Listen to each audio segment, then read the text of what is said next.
The L. Ron Hubbard Writers and Illustrators of the Future contests have left a tremendous mark on the science fiction and fantasy field.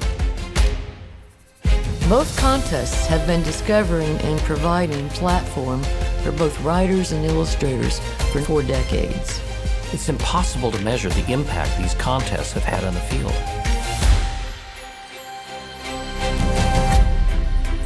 In the early days of the contest, in the mid-'80s, the workshop was held at a remote hotel at the end of Sag Harbor. It was Aldous Budrus and Orson Scott Card and myself teaching.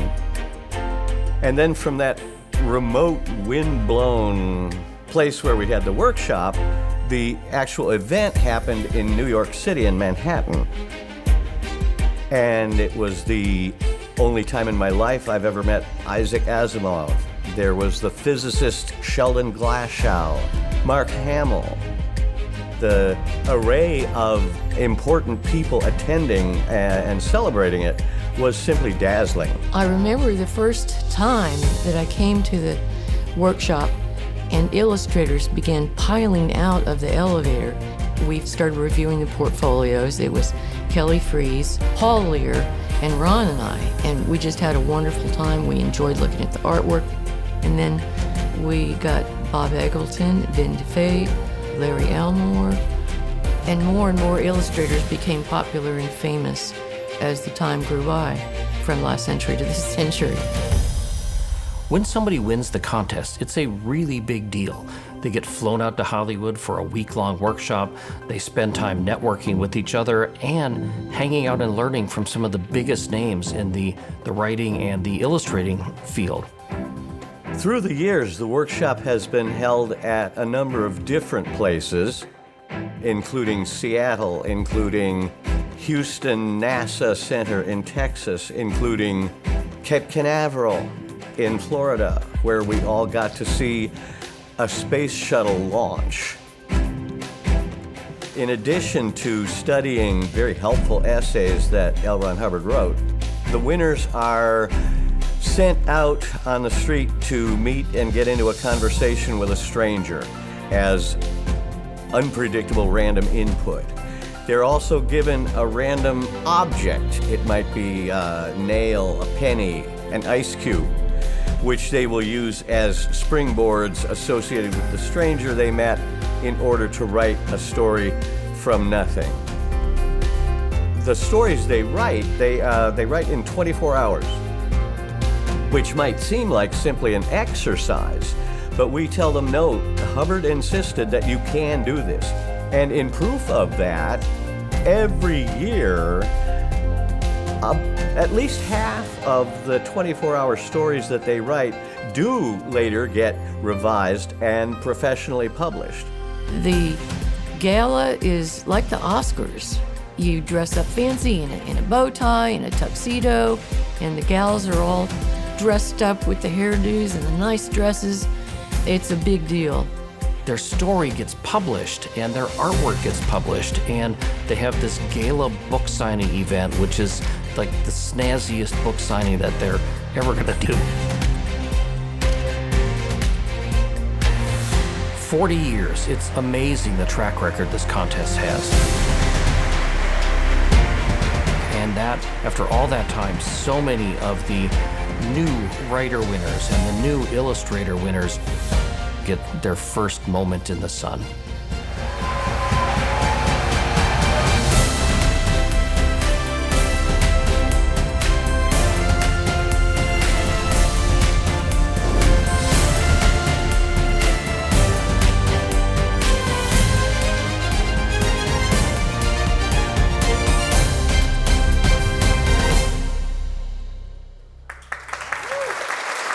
Please welcome our Mistress of Ceremonies, Executive Director of Author Services, representing the literary works of L. Ron Hubbard, Ms. Gunhild Jacobs.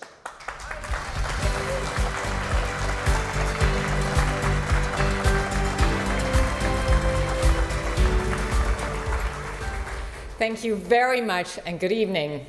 and welcome to all of you on this momentous occasion as we celebrate this year's winners and mark the 40th anniversary of discovering and nurturing new talents in the science fiction and fantasy fields.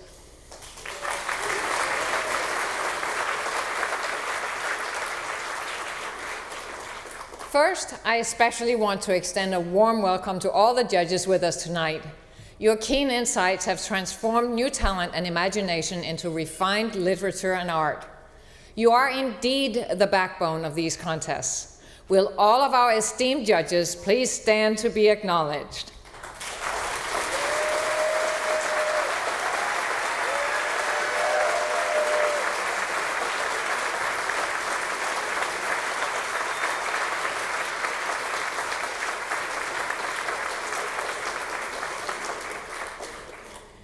Please also join me in welcoming a new Writers of the Future judge to our Blue Ribbon panel.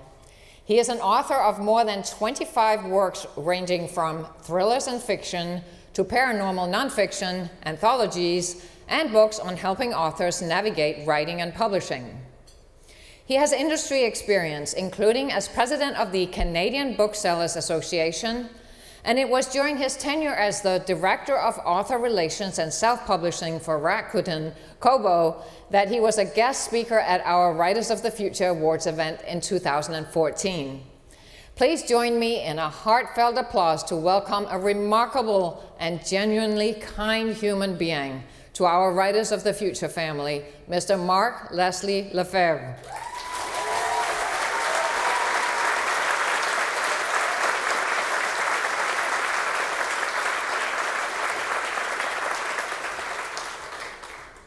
Tonight, we celebrate 4 decades of fulfilling a dream that has come to fruition. In particular, we honor this year's Writer and Illustrator winners releasing their stories and art in the new Writers of the Future Anthology. And let me remind you that the late Dr. Jerry Purnell's prediction in 1987 that a computer will win the Campbell and Hubbard Awards 25 years hence did not materialize.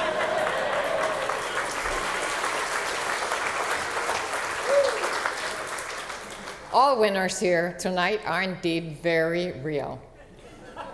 A testament to human creativity, and a salute to the vision that started it all. Let's take a moment to appreciate the scope of what we're celebrating. 4 decades filled with dreams, aspirations, and unparalleled creativity.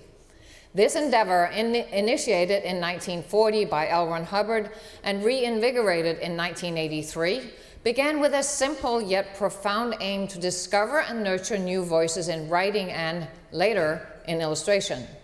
And so, create a brighter, more imaginative tomorrow. Mr. Hubbard's lifelong dedication to the arts and support for emerging artists laid the foundation for the Writers and the Illustrators of the Future contests. He once expressed, "Capturing my own dreams in words, paint, or music, and then seeing them live is the highest kind of excitement." With an early successful career, L. Ron Hubbard generously imparted his writing wisdom through articles and essays aimed at budding writers. By 24, he made history as the youngest president of the New York chapter of the American Fiction Guild, where he was instrumental in guiding new writers toward professional success.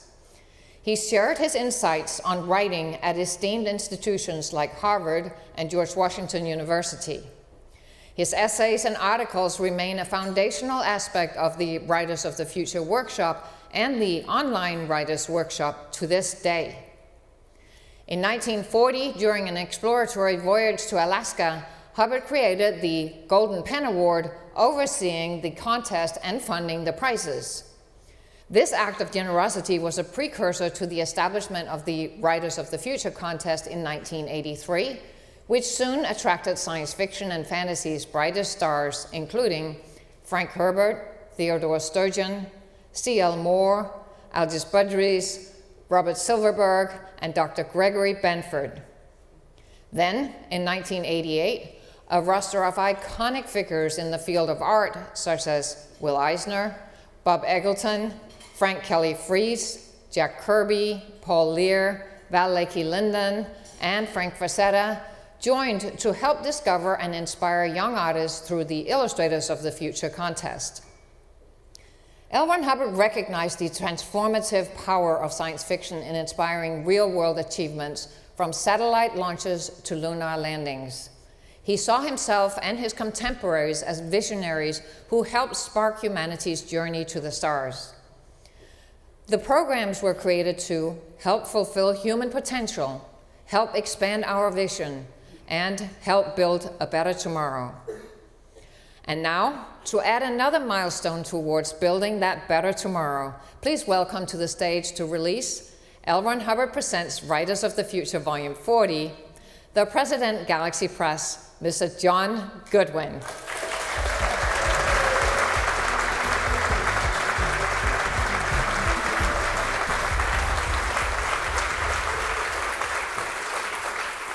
Thank you.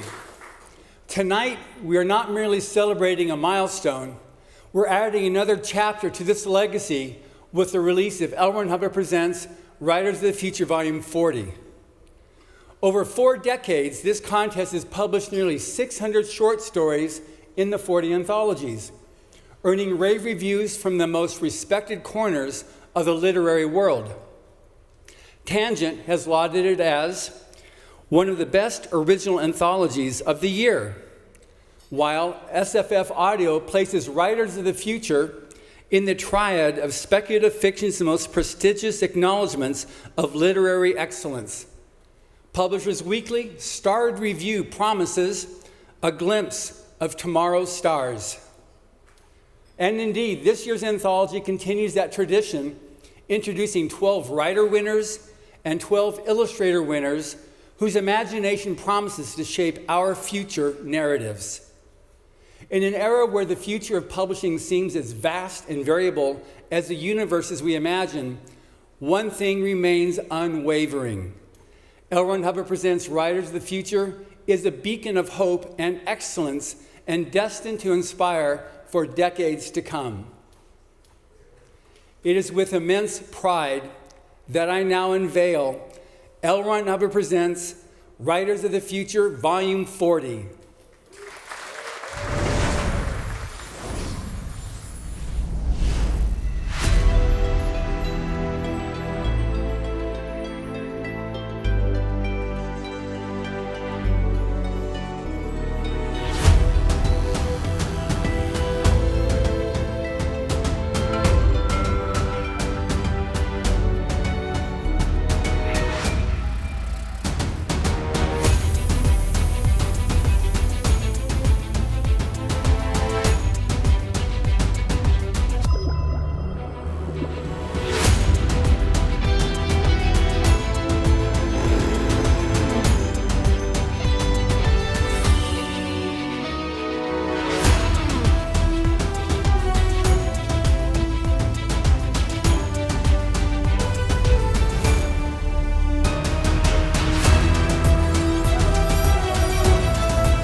Wasn't that amazing?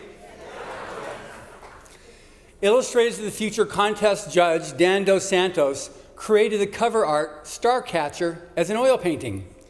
Inspired by his visit to the La Brea tar pits here in Los Angeles, The image is proof of how relics of the past, or any era for that matter, can fuel the imagination of the future.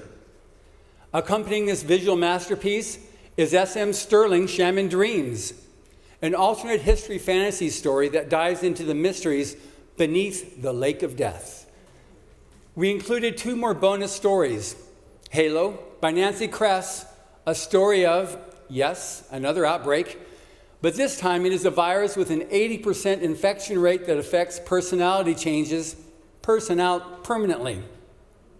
A surprisingly apropos and appealing read with another fresh take on the subject.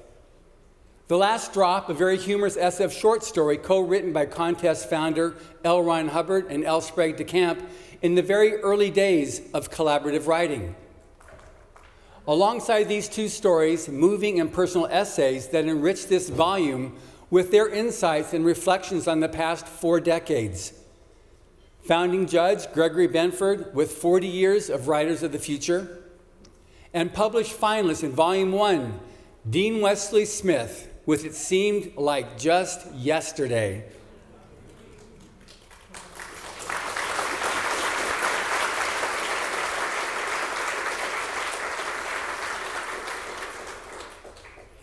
Unique to this volume, and for the first time in the history of the contest, we have a winning story written by 2 sisters from England.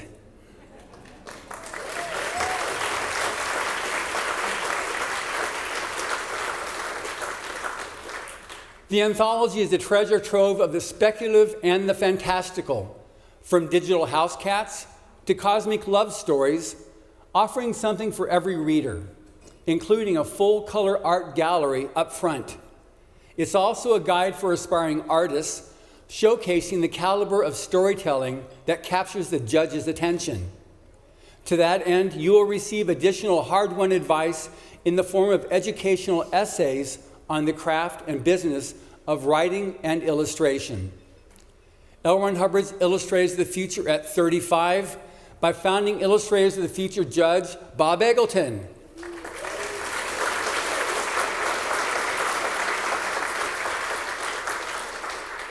Reminding us that the Illustrators of the Future reaches a milestone this year as well, 35 years.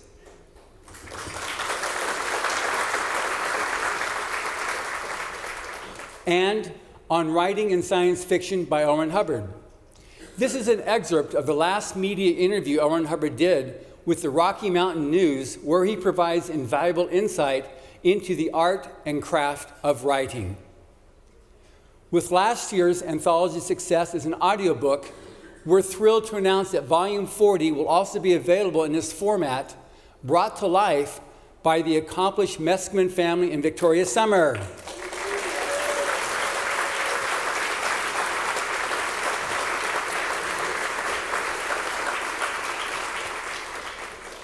The book releases May 7th in stores throughout the United States and Canada, along with the audiobook from digital outlets.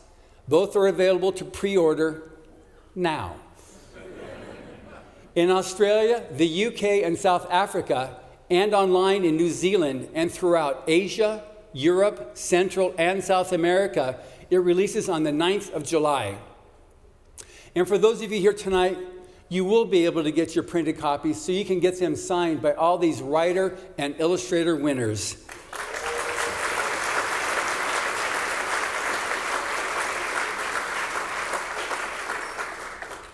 In closing, as we open the pages of L. Ron Hubbard Presents Writers of the Future, Volume 40, we do so with the knowledge that the voices in this volume are the voices of tomorrow. The future is in your hands. And so, in the words of L. Ron Hubbard from the inaugural volume, I'm very proud to present the winners. Good luck to all other writers of the future, and good reading. Thank you.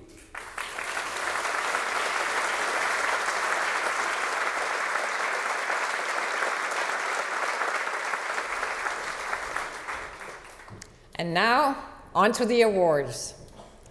Each quarter, entrants from around the world submit their stories and illustrations to the contest, where the coordinating judges select honorable mentions, silver honorable mentions, semi-finalists, and finalists. Our blue ribbon panel of judges then narrows them down to the winners, 3 writers and 3 illustrators. Since it is a quarterly contest, the process repeats every 3 months. At the end of the year, a second phase of the illustrator contest begins.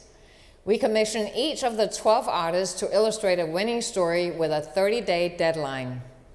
This is done under the art direction of contest coordinating judge Echo Turnick. These are the 12 illustrations that are judged for the grand prize and published alongside the winning stories in the annual anthology. And with the writer contest, only the quarterly first place winners compete for the grand prize. While all the winners get prestigious awards, only 1 writer and 1 illustrator will receive the L. Ron Hubbard Golden Pen and Golden Brush Awards, an achievement that can change a person's life completely. And so, to present our first awardees, please welcome Writers of the Future judges Kevin J. Anderson and Rebecca Mesta.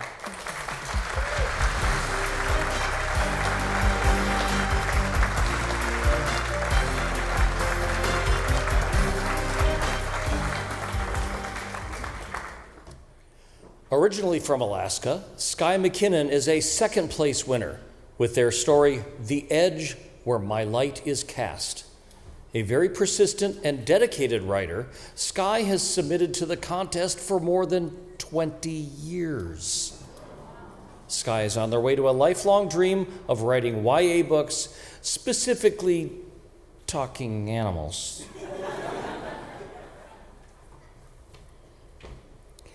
Karina Jung has had the unique experience of studying and then teaching art at such places as an orphan school in Cambodia and a children's leukemia ward in Beijing.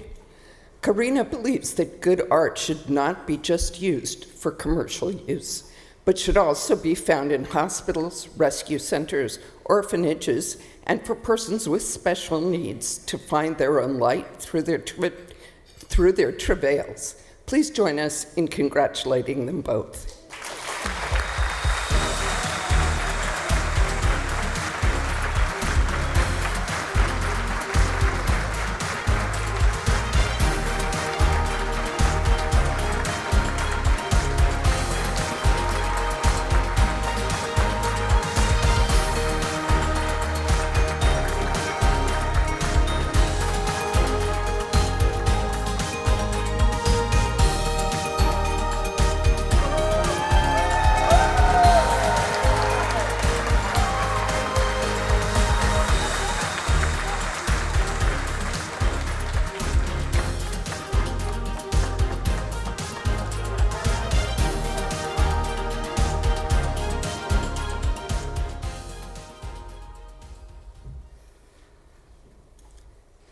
First, I would like to thank the staff of Writers of the Future who have spent this week treating us with such kindness and such eagerness to elevate everyone on this stage. And there are so many more people that have extended the same thing to us. L. Ron Hubbard, for founding this contest to celebrate and develop the best authors and best artists. The judges who make this week and this entire contest possible. Everyone who has made me feel so very welcome in this beautiful city of Los Angeles. I would also like to thank my friends, my writing group, OC, my family, my whole family, including my beloved partner, Ren, who has come so far to be with me tonight. It's a strange thing to introduce yourself with a dream, but that is exactly what Writers of the Future is. To me, that means being connected to the stories that my parents and my teachers thought were good enough to share with me, that looked at a child that loved reading and said, this is what is worth sharing. These stories, all stories, are lenses through which we explore the world, to find our place in it, to find each other, to find ourselves, to share what we love and what we have learned. I'm here tonight to celebrate this win, but I'm also here to celebrate this community. That is what makes up this volume of Writers of the Future and what I am so very proud to be a part of. Thank you very much.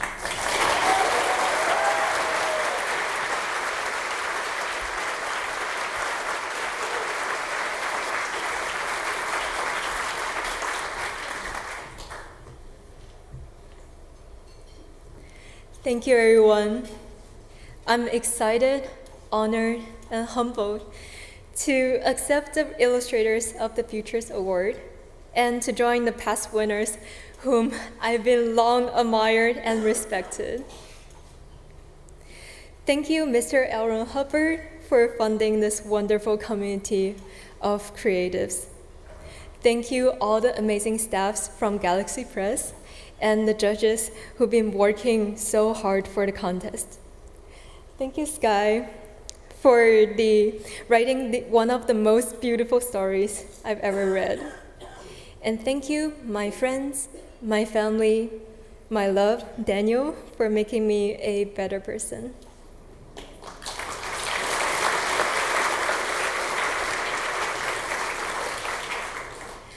I will bring this honor onto my journey as an artist and a clinician.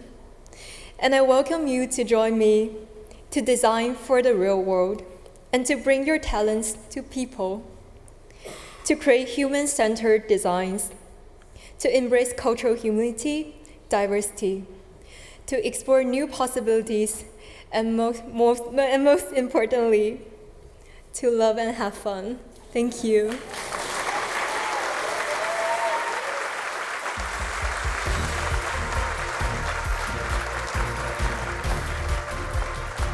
Please welcome Writers of the Future Judge Dr. Nnedi Okorafor and Illustrators of the Future Judge Craig Elliott.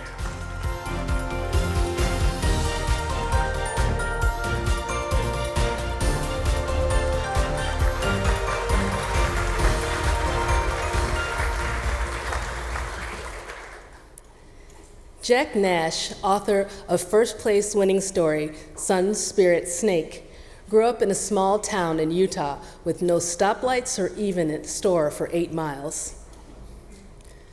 After grad school, he was hired to be a ghostwriter for a former African head of state.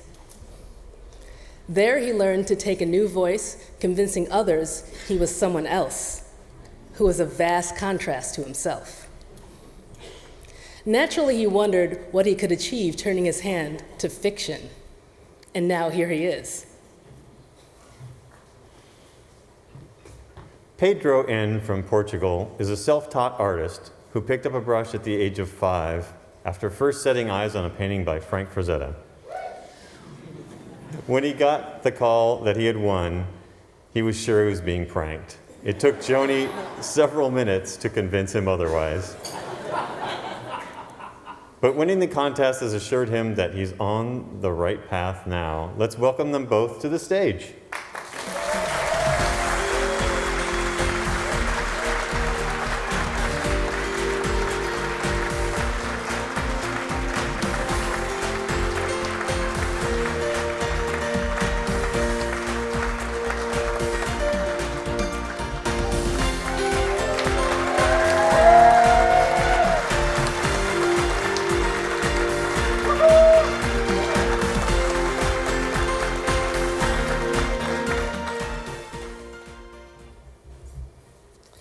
Ladies and gentlemen, thank you so much for being here and supporting this contest this evening.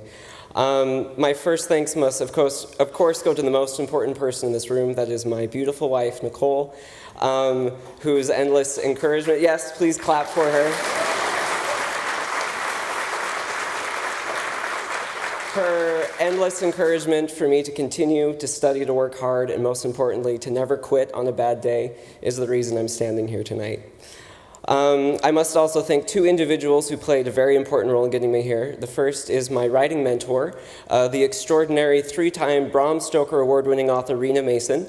Her drill sergeant approach to feedback and very kind comments in my potential, it continues to inspire me and encourage me. The second is my writing tutor, Damien Johansson. His challenge for me to innovate and be different continue to inspire. Thank you to both of them. Thank you. I must also thank, of course, Pedro.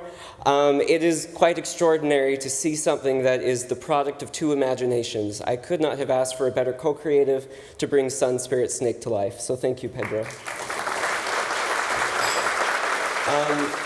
And finally, I would like to thank, of course, all the wonderful folks at Author Service and Galaxy Press, But of course, the reason we are all assembled here today is L. Ron Hubbard.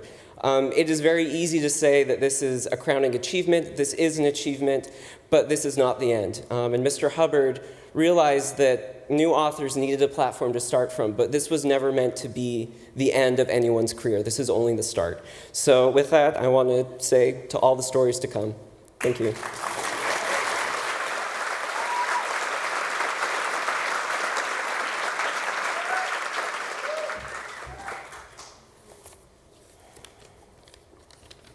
There you go. Good evening, everyone. If I could go back in time and talk to 6-year-old myself, I'd imagine he would say something like, "What are you doing in my house?" "I'm calling the cops."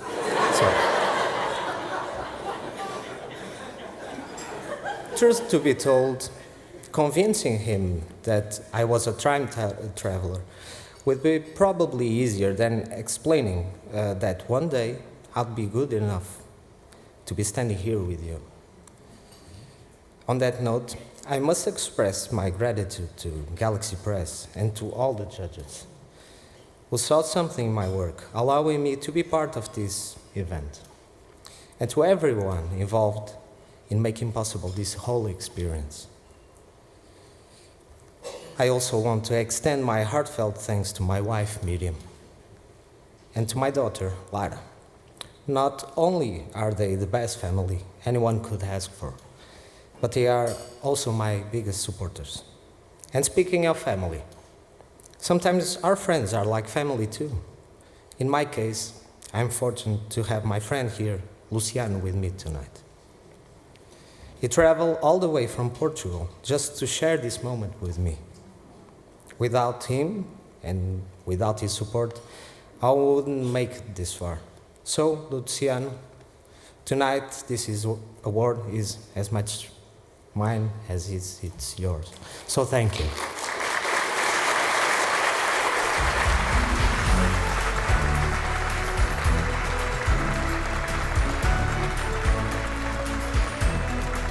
Please welcome Writers of the Future Judge Tim Powers and Illustrators of the Future Judge Brian C. Hales.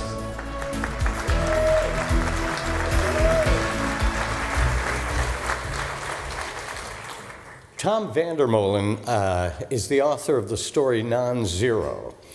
It was inspired largely by his time spent working nights for the Navy on an aircraft carrier in the middle of the Pacific Ocean. Who couldn't build on that?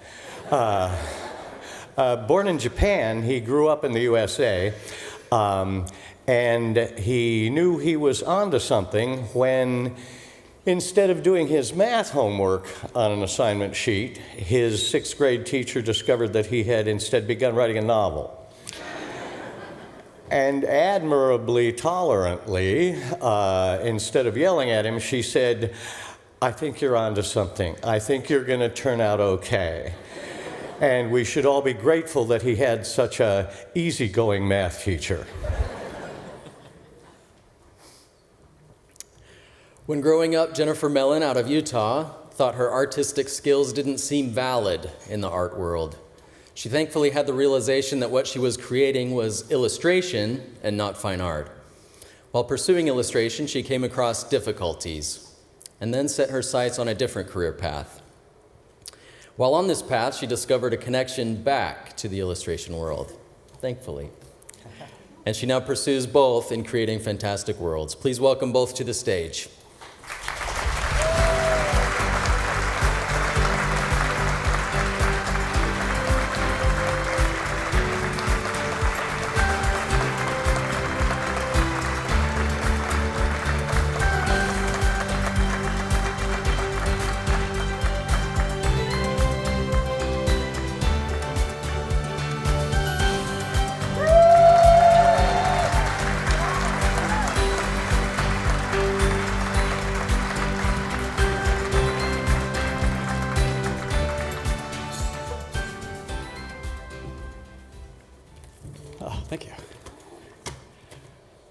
First, thanks to Galaxy Press for one carrying on L. Ron Hubbard's dream of supporting new writers. Obviously, thanks to all the many judges, past and present, and particularly thanks to the staff who've taken such good care of us this week. Yes, totally. I have a special personal thanks to Jen, who basically did the impossible, creating an illustration for a story that could not be illustrated. So applaud her 3 times, please.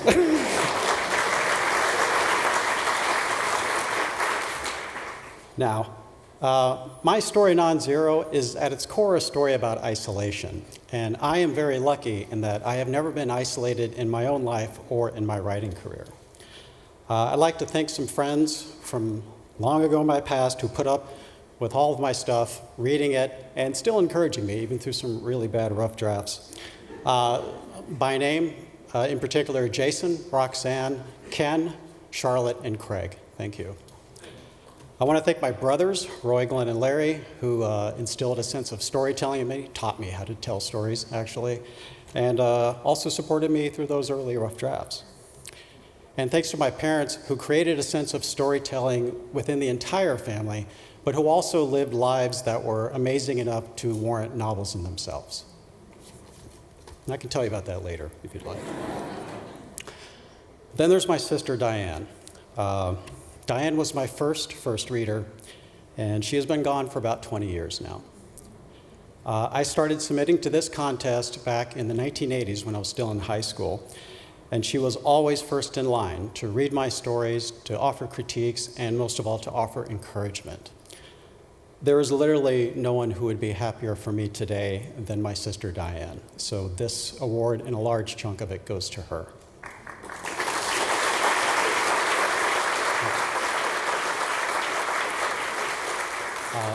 Finally, there's my current first reader, my lovely wife, Yvette, there in the front row.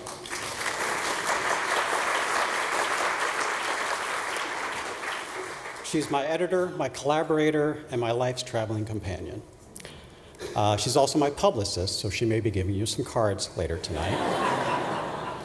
But she's my everything, really. So this award is for you, honey, but it's going to stay on my shelf. Thank you.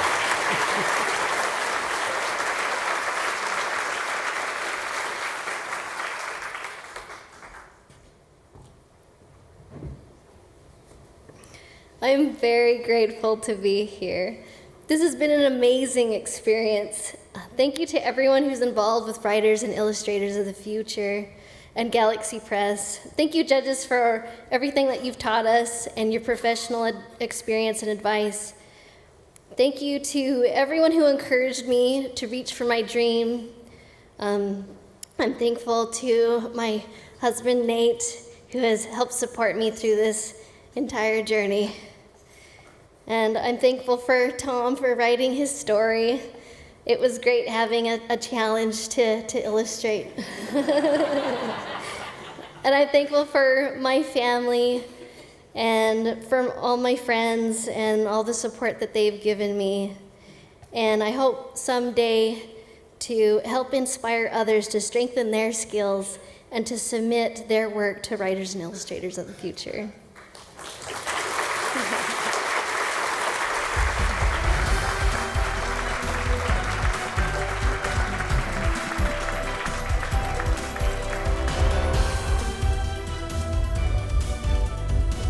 40 years ago, right here in Los Angeles, we embarked on an unprecedented literary adventure with a first award ceremony and the publication of the winning stories in L. Ron Hubbard Presents Writers of the Future, Volume 1. That first year was a pioneering moment. The program, still in its infancy, had run for just 3 quarters, producing 9 winners. With no 4th quarter, the concept of published finalists emerged, adding an additional 7 finalist stories for inclusion in the anthology. This was a time when all submissions came via mail, yes, on pieces of paper, when there were no benchmarks for what to expect, no digital insights into the contest, and no workshop. The inaugural year, however, was the first and only time winners were invited to the legendary Acker Mansion, the home of Forrest J. Ackerman and his sanctuary of a lifetime of collecting sci-fi memorabilia. It was during this visit that winners and finalists such as David Sindel, Dean Wesley Smith, Karen Joy Fowler, Leonard Carpenter, and Nina Kiriki Hoffman shared their experiences and the impact of having their stories published, unaware at the time of the remarkable path their careers would take. The awards presentation was held at the iconic Chasen's restaurant, orchestrated by the first coordinating judge, Aldis Budrys, and the then Writers of the Future director. The event was graced by the presence of literary giants and judges for the contest: Robert Silverberg, Jack Williamson, Theodore Sturgeon, Gregory Benford, and Roger Zelazny. Also attending was the esteemed Ray Bradbury, who offered timeless advice to aspiring writers that we captured at the time. A moment we would like to share with you, and here it is.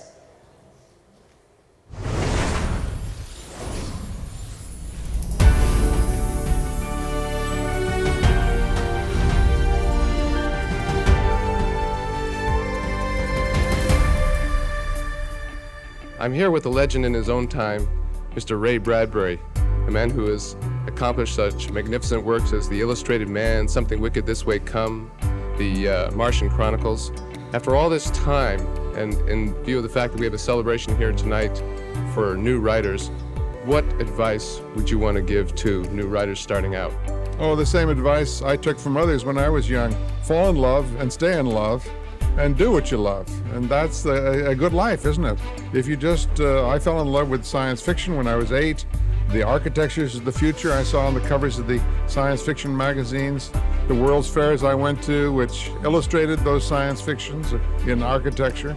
So I began to write when I was 12, and I wrote every day of my life, but I always wrote about things I cared about. Landing on the moon, colonizing Mars, going with John Carter various places, swinging with Tarzan in the trees. So I never gave up on those loves, and as a result, I've had a good life. So that's the best advice you can give to a writer. Don't write for money, write out of love about something that you really care about, and that way you're going to do good work. I know that you're a person that likes to help young writers yourself, similar to L. Ron Hubbard and other authors that are trying to give these new writers a break in a world that can be less than kind to the artist. Why do people such as yourself want to do this? Well, you have to pass on the gift. Other people influenced me when I was 18 and 19. Henry Kuttner was one of my teachers, a friend. Lee Brackett, Edmund Hamilton. They all influenced me and put up with me.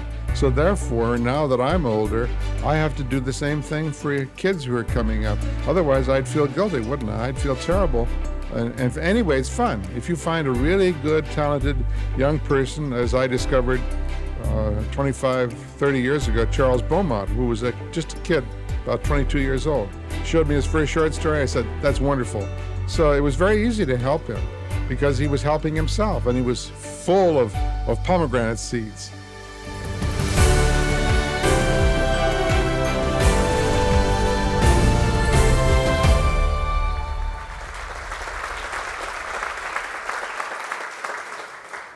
L. Ron Hubbard Presents Writers of the Future Volume 1, with its winning and finalist stories, was released as well at the event. With the launch of this volume, we not only celebrated the winning entries, but also introduced a platform for emerging talent, complemented by 4 insightful essays on writing from 4 of the founding judges. L. Ron Hubbard wrote the introduction to Volume 1, and as for illustrations, we had 5 burgeoning artists chosen to bring the stories to life, foreshadowing the Illustrators of the Future contest. Tonight, we are honored by the presence of authors from that pioneering year. Please join me in acknowledging some of the 40-year alumni who are here with us tonight: Dean Wesley Smith, Nina Kiriki Hoffman, and Leonard Carpenter.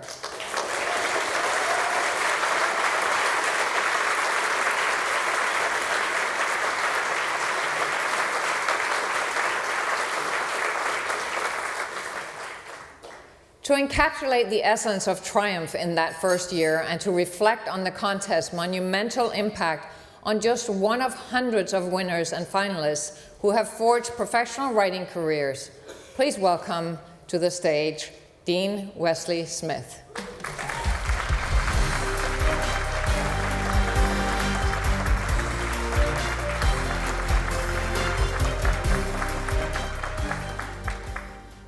Wow, I don't look the same on that video. Thank you very much. Well, you just saw a glimpse of that year for the first year of Writers of the Future contest. And that changed just about everything for me, I have to admit it. And you can tell how young I was, but actually in that video, I was 34 years old. I was just a baby. I really had no idea what any of this was about. I don't think anybody does when you come in. I don't know about you winners this year, but I had no clue. But the course had paid for all my expenses to Hollywood, and I got to go to the Ackermanian Mansion. And I just figured it had to be something. So, and there I was at the awards. I was wearing the only sports jacket I owned. And the two front tables, I recognized Frederick Pohl, Harlan Ellison, Robert Silverberg, Greg Benford, Roger Zelazny, and Jack Williamson. I mean, that's just, gosh, wow, anybody who understands the history of science fiction. And so, little did I know, as the years went by, I would become friends and work with all of them. At one point, Aldous Budrus came up to me at my table where all the young writers were sitting in the back of the room and said, "Dean, I want you to be the first to cross the stage." Actually, what he really wanted is he felt I was old enough to make it up the one step, unlike without tripping. I said, sure. A few minutes later, AJ called up Roger Zelazny, Robert Silverberg, and Greg Benford to the small stage. Actually, he kind of rounded them up like a cowboy herding cats. It was really fun to watch him try to herd those best-selling writers to do anything, and Roger and Bob refused to even put down their drinks to come up on the stage. I understand that now after 40 years. Al just gave a short speech thanking L. Ron Hubbard for sponsoring the contest and helping the new writers. And then he called my name and read the title of my short story. And I stepped up that one step on the stage without tripping. And I got my framed award, shook Greg Benford's hand, and that was that. At the time, I never once thought the contest and the award, with that award ceremony would grow into what it is today. Not that I didn't believe it couldn't. I'm just not smart enough to imagine this 40 years ago. But it did, and here we are. So what happened to me over the last 40 years? Well, to put it simply, a lot. 1 month after the ceremony, my house burnt down. And I lost all of my unpublished writing, which, considering I was Writers of the Future, was pretty much everything, including my two written novels.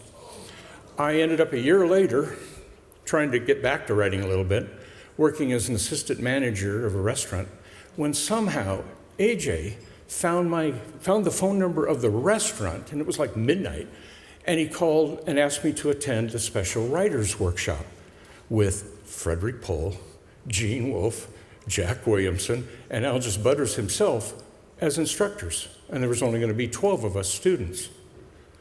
I said, sure, without even asking a question. That was the experiment that the Writers of the Future contest was testing, the one that came up with the workshop using L. Ron Hubbard's work that you winners have gone through here. And so, with every year now that you do it, we were called the lab rats, for back a better way of putting it, the 12 of us. Well, AJ managed to tell me after I said, sure, that it was in 1 week in Taos, New Mexico. I dropped everything and headed out to New Mexico the very next day. Actually, dropping everything means I quit my job. So I did. Well, who's not going to with those, God's teaching? Al just found somehow along the way, I stopped at my father's place in Arizona, And Al just found my father's phone number and called me in Arizona. I don't know how he did this stuff to this day. And he asked me to pick up a writer in Albuquerque who had flown into Albuquerque and couldn't find a way to Taos. And I was driving, so I said, sure.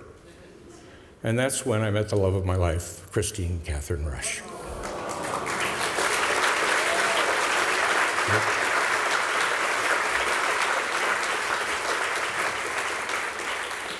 Yes, if you put it together, AJ asked me to pick up my wife.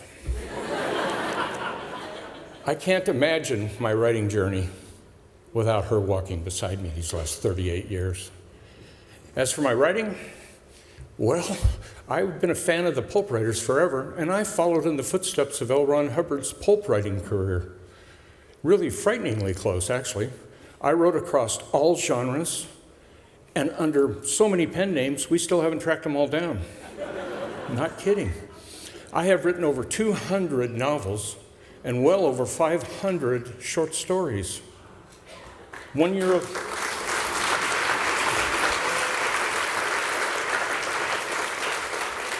You want the secret? Live for 40 years and keep typing. Really is that simple.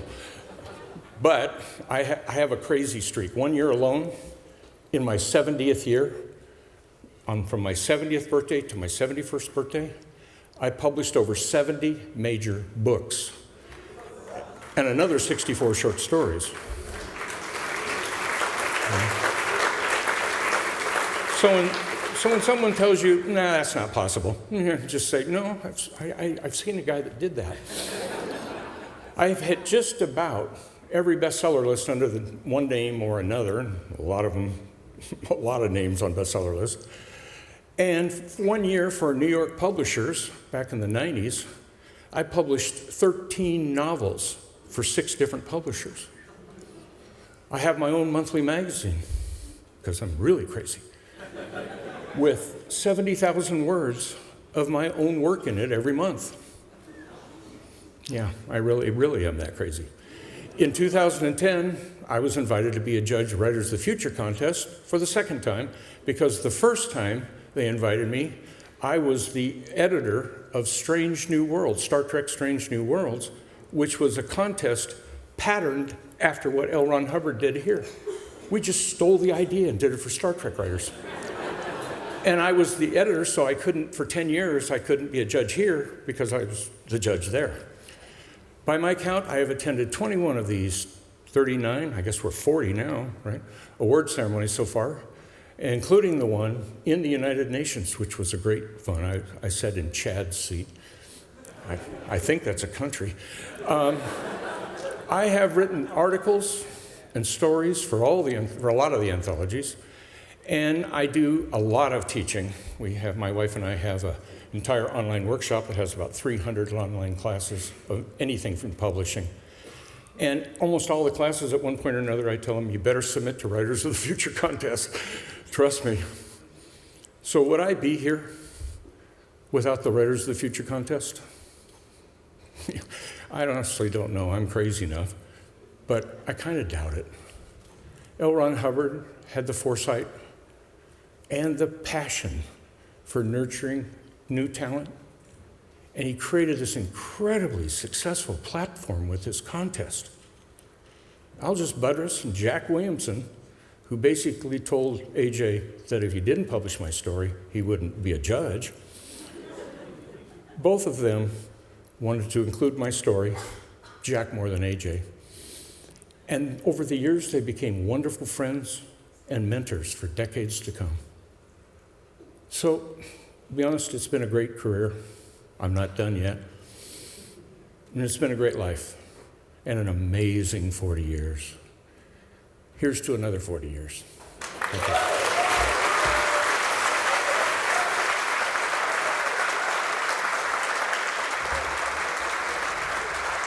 Please welcome Writers of the Future Judge Nina Kariki Hoffman and Illustrators of the Future Judge Brittany Jackson.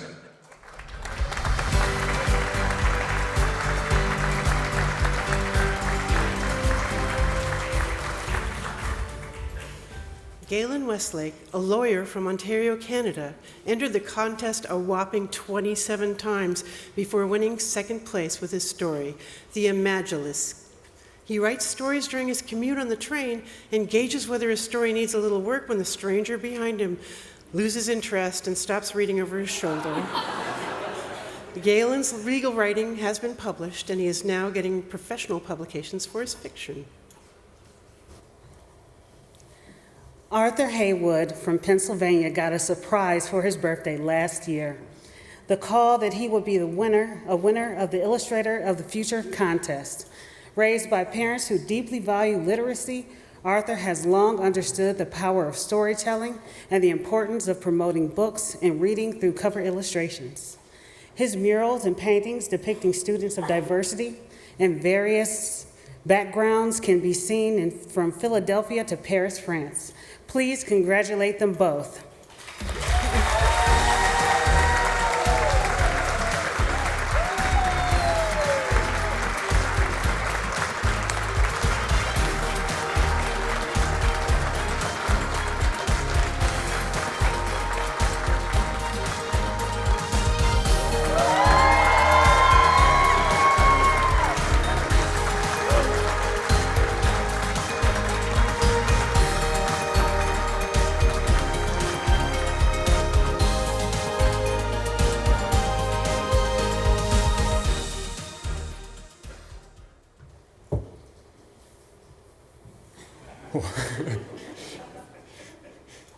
You'll have to forgive my enthusiasm.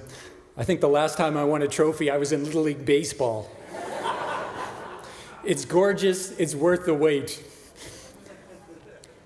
I'd like to thank Ralph Gorham, the inventor of the spell check.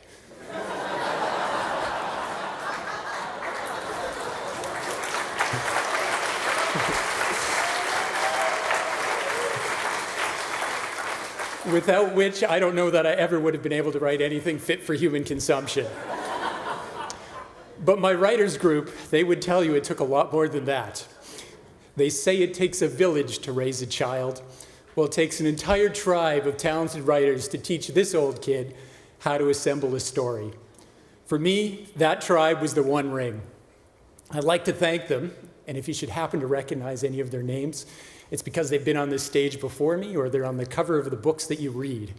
They are Leah Ning, Elizabeth Ticknor, Alicia Kay, Elise Stevens, and my cacophony brothers, Mike Wyant Jr. and Ari Officer. But also my first and longest running crit partner, who I appreciate, I have to share with about a third of the people in this audience, the editor extraordinaire, Rebecca Treasure. Yeah.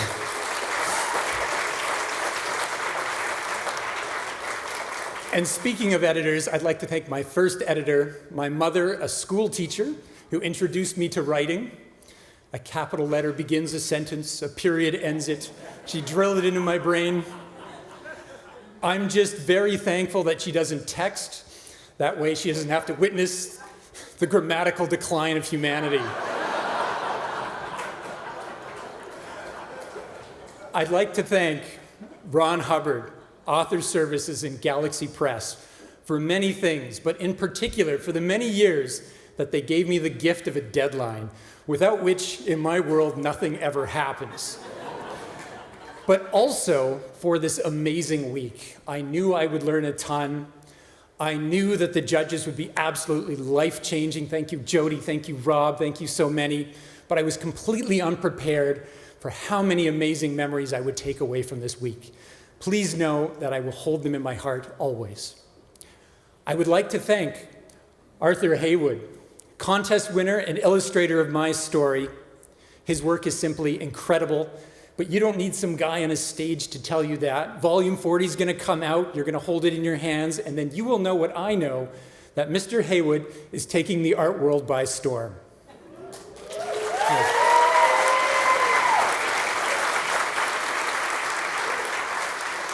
I would like to thank my two sons, Reed and Asher.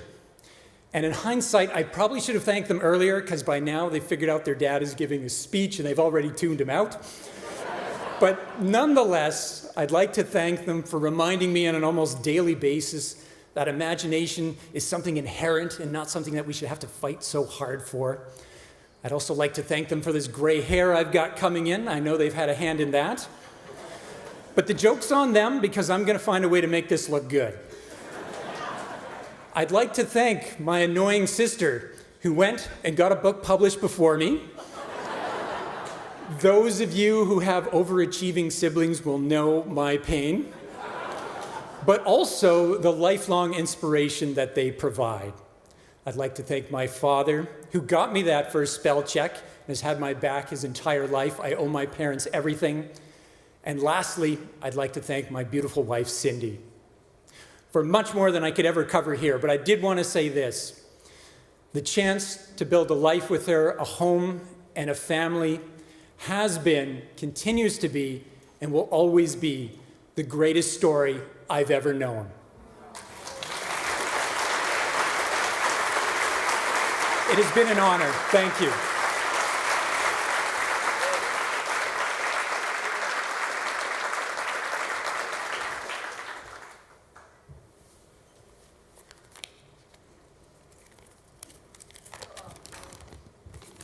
I would like to thank L. Ron Hubbard for creating this incredible opportunity for writers and illustrators, and to his estate and all those at Galaxy Press, writers and illustrators of the future, and volunteers for continuing to support his vision and us. I would like to thank Galen for writing such an incredible story about keeping imagination alive. And I would like to thank my family, friends, and teachers for their support, love, and inspiration. Much of my art is inspired by my upbringing. Having a father who is a state senator who has organized reading camps, and a mother who was president of the school board has shown me how the reading can impact and influence others' lives and opening up opportunities. My illustrations are a way of sharing the love of reading with others. I'm blessed to have my family here tonight, including my mother, father, my Aunt Sonia, my cousins Danielle and Brianne, my friend Tony, and my mentor, Daniel Hopkins, who's been my teacher since I was a teenager in his graffiti class in Philadelphia. It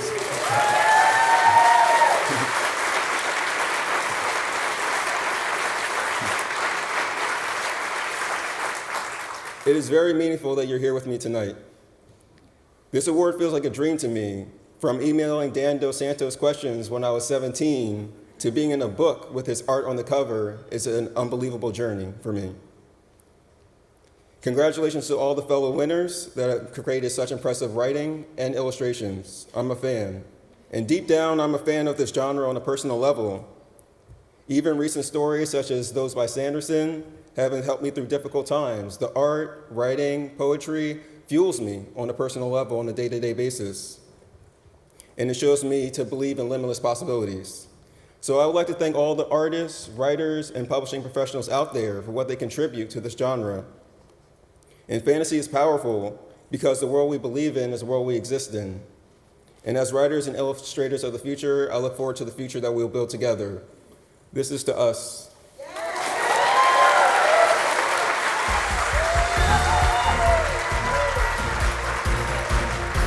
And now, please welcome Writers of the Future judge, Todd McCaffrey.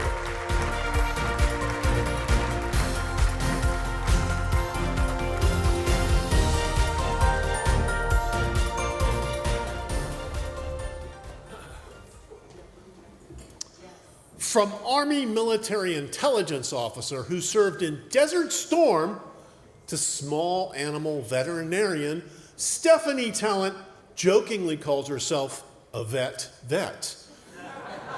She turned to writing speculative fiction after finding an old handmade book from her 9-year-old self, who perhaps had some clever ideas to share.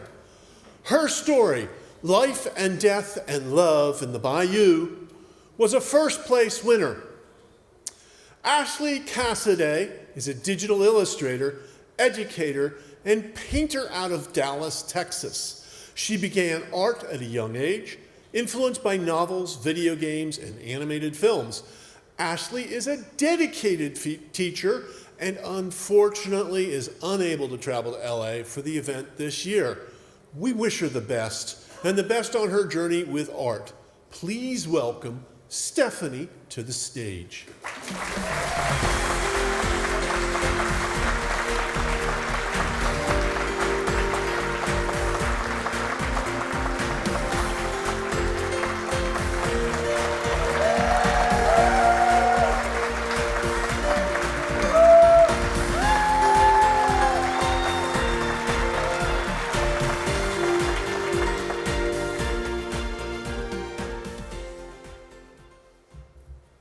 Wow, first thing, it's amazing. I got up those steps without tripping. Go me. So, this is the fanciest dress I think I've ever worn in my life. Thank you guys. Thank you everybody else just so much, from the instructors, from, author services, thanks to L. Ron Hubbard for creating this contest. I mean, it's just been a wonderful experience so far, and this is like a huge culmination. This is amazing. So thank you. I'd also like to say thank you to Ashley. I really, really, really hope she's watching this.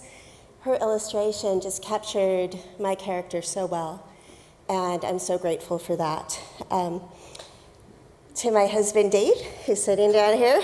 I love you, babe. I have to say thank you for ignoring, or at least tolerating, all the times when you asked if I wanted to stop and have dinner, or if I wanted to go relax, and I was like, writing, and he let me get ahead with, and keep on writing. Thank you to my family, the members who are here, and the members who unfortunately aren't. Your belief in me means the world. Melanie, sister of my heart, if I say anything else, I'm going to start crying. So that's fine. To my writing friends, Julie, I know you also wanted to be here with me. Thank you. You are here in my heart. Cindy, we do weekly Zooms. Babe, look forward to it next week. We got a lot to talk about. So thank you guys for all your help and support. And finally, I want to say thank you to Dean Wesley Smith and Christine Catherine Rush. I would not be here without you guys. I don't know if you know that or if I feel that, but I want you to know that this is my chance to tell you in front of all these people and in front of all the people who are watching this. So thank you. It's from my heart. Everything I've learned from you, everything I'm still learning. Thank you.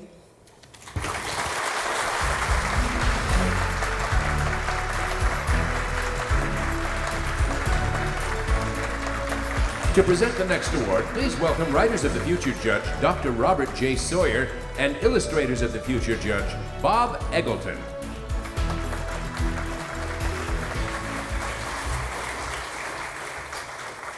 Lance Robinson originally entered the contest in 2008. Then life took him in another direction. That was until 2 years ago, when he began writing again and promptly won first place with his story, 5 Days Until Sunset. By day, Lance is an environmental social scientist, and by hobby, he is an avid astronomy and space travel nut. Stephen Bentley was born in Leeds, England, and currently resides in Portland, Oregon. He began his illustrating career by writing on the walls with crayons until his father provided him with some paper to draw on and told him not to do that anymore. Stephen aspired to work in the arts since he found out in art school that there were jobs that allow people to draw and paint for a living. Please congratulate them both.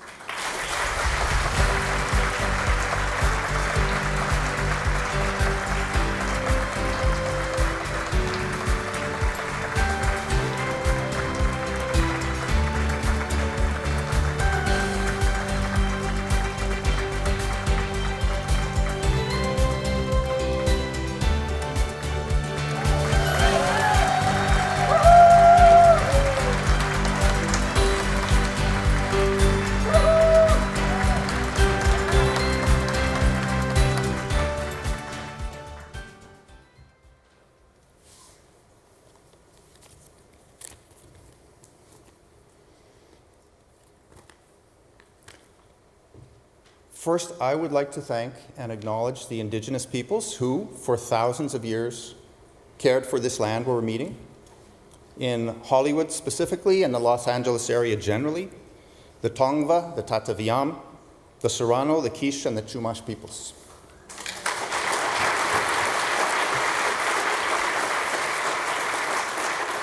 I would like to thank the whole Writers and Illustrators of the Future team for what you have done little by little over the past 40 years, for what you have created with this contest. You should be truly proud.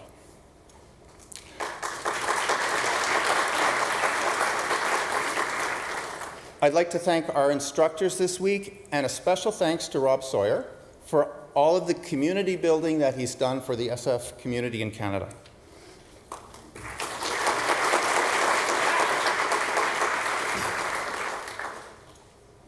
I want to thank Professor Nick Ruddick, who was the first one to teach a science fiction course at the University of Regina, and he gave me some key encouragement at a critical moment in my writing journey. I want to thank my kids, Elham and Richard. I'd like to thank Alejandro for the encouragement they've given me. And I especially want to thank my parents, who, for my 15th birthday, bought me a typewriter.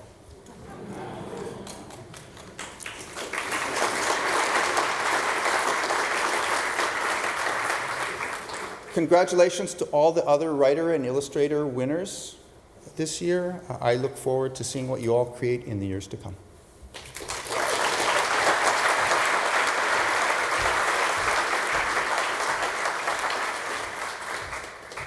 Hello. I'm going to keep this real short. I've written a few things down to make sure I don't forget anyone. Thank you, Mr. Hubbard, for having this competition and the opportunity it's afforded us all. Thank you to Galaxy Press and all the staff for all the hard work. It's been a great week, and I couldn't have wished for a better time. Thank you to all my friends and family for your support over the years. I got a message from my brother today that said, "Not bad, bruv," and that's as good as it gets, I guess. I want to thank Cindy, my wife, for putting up with all my nonsense over the years. Couldn't have done it without you. And finally, I want to thank my dad. He supported me for all these years. He's not with us anymore, which is a shame because he'd be proud as punch to see me here tonight. Thank you, everybody.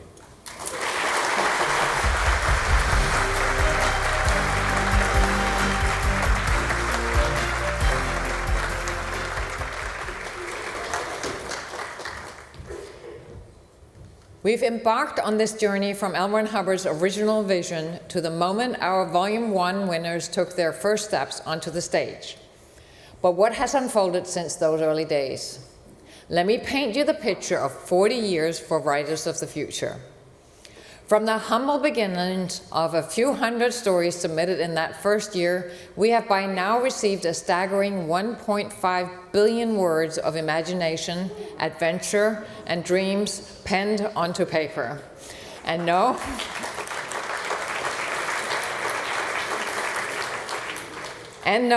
I am not going to tell you how many stories that translates into. The stories meticulously read by 4 coordinating judges, Aldous Budrys, Dave Wolverton, Katie Wentworth, Jody Lynn Nye, and aided by 4 first readers, represent a full 10 years of continuous reading. As we embrace the digital era, the contest's reach and resources expanded. In 2011, we launched the Writers and Illustrators of the Future Forum, now boasting well over 50,000 posts and millions of visitors sharing their passion for storytelling and art. Our podcast, initiated in April 2019, has received 4 People's Choice Podcast Award nominations for its nearly 300 episodes that have amassed over 64 million downloads.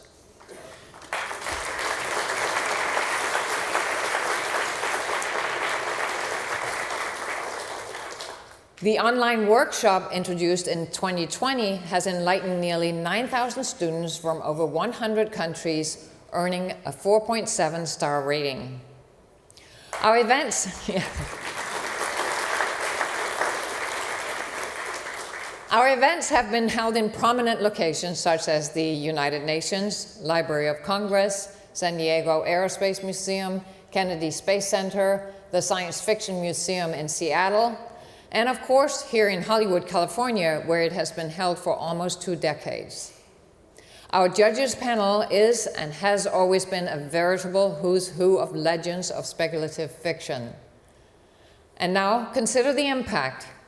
559 writer winners and published finalists have published over 8,000 books and short stories, including 36 New York Times bestsellers, totaling around 60 million copies sold. Enough pages to encircle the earth nearly 3 times.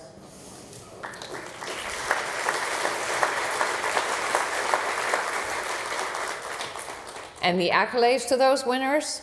Over 100 prominent writing awards, including 8 Hugos, 14 Nebulas, 5 World Fantasy Awards, 2 Philip K. Dick Awards, 3 John W. Campbell Awards for Best New Writer, 1 PEN/Faulkner Award, 1 Bram Stoker Award, 6 British Science Fiction Awards, 21 Dietmar Awards, 12 Aurealis Awards, and yes, even 5 Rita Romance Awards for those of you who remember Joe Beverly. It is clear, L. Ron Hubbard's vision didn't just take root. It flourished, blossomed, and now continues to inspire a world where dreams are not just dreamt, but realized. And our journey of discovery, creativity, and achievement is far from over. We are here to stay, to grow, and to continue shaping the world as we know it.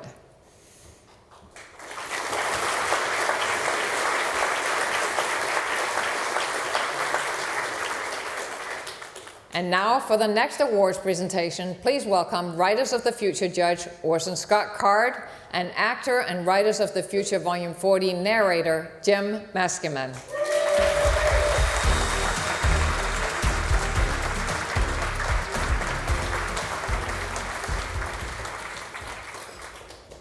Rosalind Robillard won first place with their story, The Wall Isn't a Circle. Rosalind is actually a pen name for the collaborative writing team Rose and Alice Robillard, 2 sisters who grew up in an English village. Writing fantastical stories was their way to return to their childhood dreamy ancient woodland and the salty marshes of the Essex coastline. It's an honor to share the stage with Orson Scott Card. I have to, yes, please.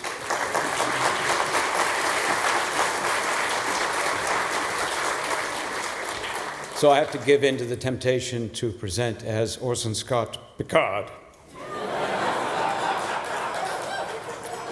Gilly Rivera from Central Valley, California, is a teenager attending the Laguna College of Art and Design. Her parents, like any good parents, let her paint murals on her bedroom walls when she was younger. She did eventually move on to Kansas. Canvas, rather. The canvas was from Kansas. Her Illustrators of the Future piece is her first time working in the digital medium. Please welcome all 3 to the stage.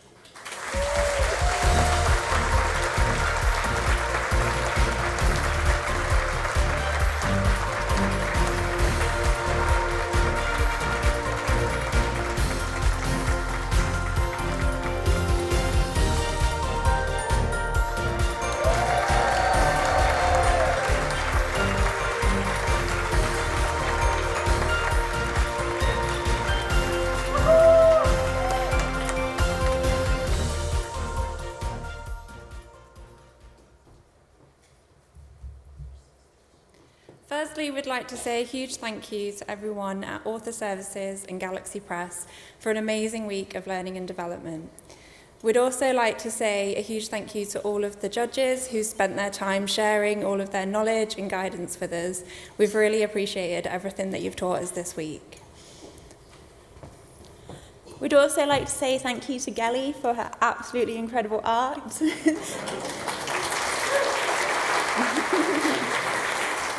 We're very glad that you were the person who illustrated our story.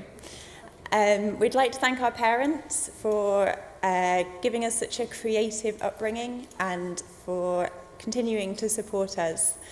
And we'd like to thank our partners, Chris and Sam, for everything that you do. Thank you for being our first readers. Thank you for all of your honest criticism. And thank you for putting up with our very long Zoom calls that go on long into the evening. Thank you.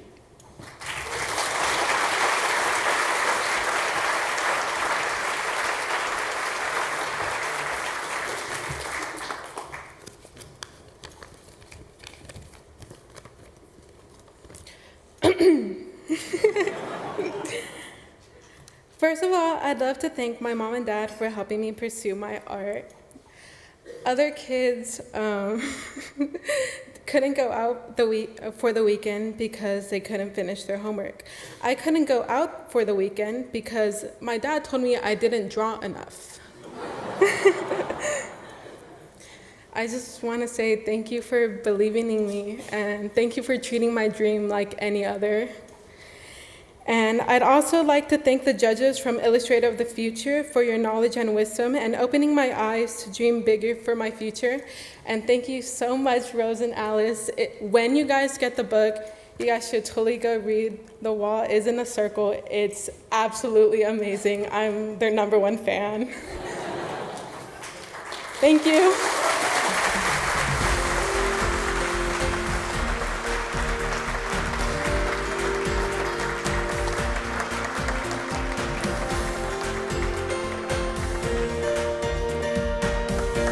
Please welcome Writers of the Future Judge S.M. Sterling and Illustrators of the Future Judge Lazarus Chernik. Amir Agura is the third-place winner with his story Dakota. Born and raised in Connecticut, Amir fell in love with fantasy and science fiction after his father would recount the latest audiobook he had just finished. Said audiobooks were often written by Writers of the Future judges or winners. And now, years later, Amir finds himself on this stage among those authors from his childhood. Hailing all the way from a sheep farm on the southernmost point of the South Island of New Zealand, Connor Chamberlain had a view of distant mountains and dense forests. He aspires to have his art grace book covers and trading cards. He paints a lot of fan art for Brandon Sanderson series. Hi, Brandon. This is Connor's first time in the United States. Let's give them both a big welcome to the stage.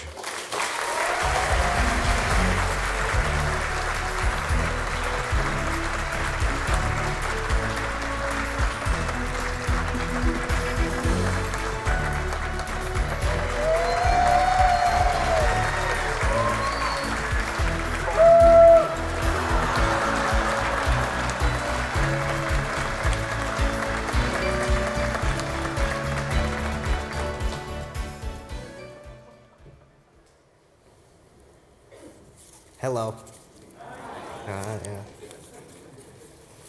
Well, I have a lot of people to thank. First, with Connor here, who made some stunning artwork, which elevated my piece and made it worth writing. Thank you, Connor.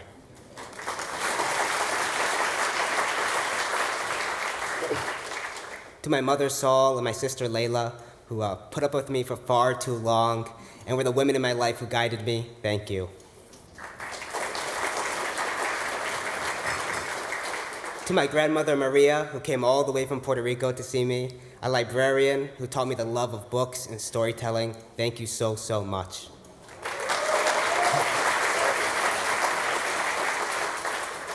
To Rosie, my partner in all things, including writing and life, I love you. Thank you. I wouldn't be here without you. And of course, to the people here who made this possible, the judges, all the staff at Author Services and Galaxy Press, from Maliva to Rob, to Jody and Joni, to the Goodwins and everybody, and Mitch, thank you.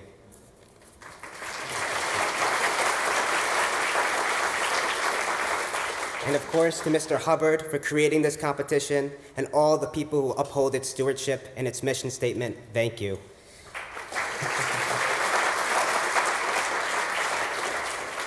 And finally, he's going to hate this very much, a special beat and a special thank you to my father. He's sitting right there, cameraman. I fell in love with sci-fi and fantasy through my father's retelling. He would tell me stories he heard in his audiobook. He would often make them better. I fell in love with the greats like Stephen King, Orson Scott Card, Patrick Rutherford, Brandon Sanderson, Isaac Asimov, and all the greats through his eyes and through his retelling. I would not be on the stage or be able to pursue any of my writing dreams without his kindness, his endless sacrifices, and his selflessness. Dad, however proud you are of me, I am a million times more proud of you. Thank you.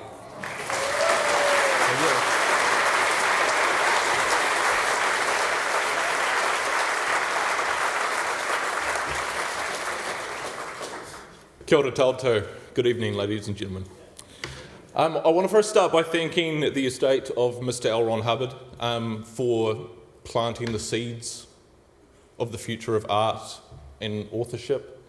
The people at Galaxy Press for looking after us not only this week, but all the months leading up to it, and all the encouragement over the years. I've entered 8 or 9 times, and every quarter there was an email there from Joni telling me to get in there. Amir.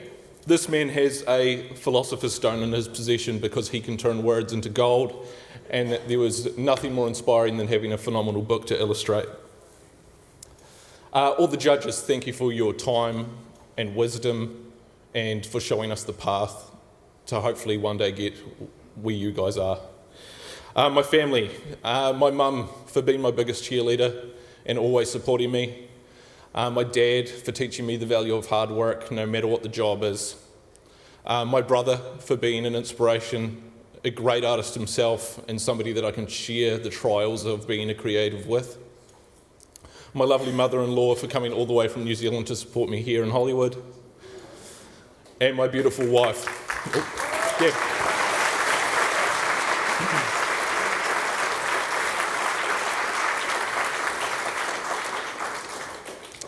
And my beautiful wife, not for supporting me. She does something far more important than that. She tolerates me. Because it'll be 2 a.m. and I've still got the light on and I'm still drawing in bed while we're watching a movie. I'm intolerable when she puts up with me, which is phenomenal. This is a ludicrous honour. Thank you so much.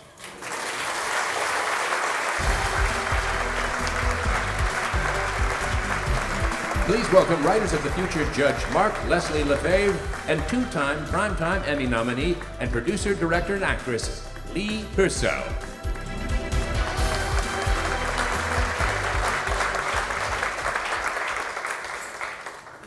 John Eric Sliker of Missoula, Montana is a 3rd place winner with his story Squiddy. Persistence pays off. John Eric entered the contest 14 times before he won. He's an active member of the Writers of the Future Forum, did the online workshop, and is an avid listener to the podcast. He worked hard, taking advice from Dave Farland, who would be very proud of John Eric's accomplishments.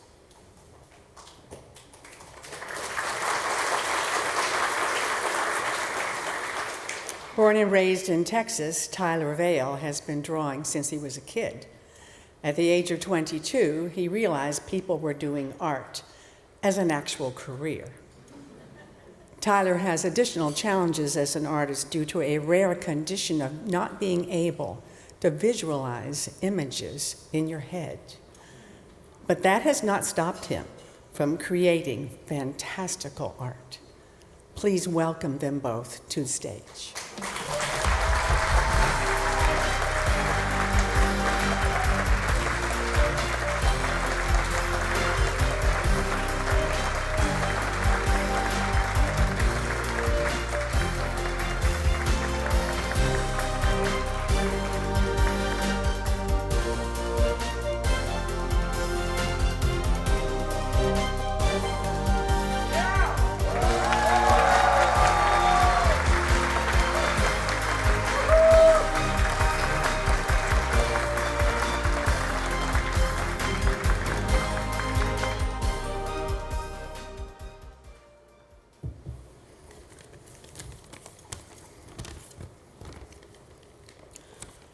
Wanting nothing more than a career as a pro author, I sought out mentors and resources to fast-track my development. Fortunately for me, I needn't search far. For when L. Ron Hubbard established the Writers of the Future contest, he ingrained within his DNA a pay-it-forward ethos that shines a light for any willing writer who wishes to follow. Thank you, L. Ron Hubbard.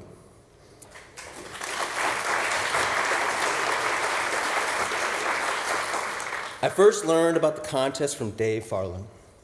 Little did I know that chance opportunity meeting him at my local con would alter the trajectory of my life. He lived and breathed the pay-it-forward ethos. That breath continues to be felt. Thank you to all those at Author Services. You make this contest shine. Thank you to all the judges, your stories, your shared wisdom, for the valuable time you've given us and this contest.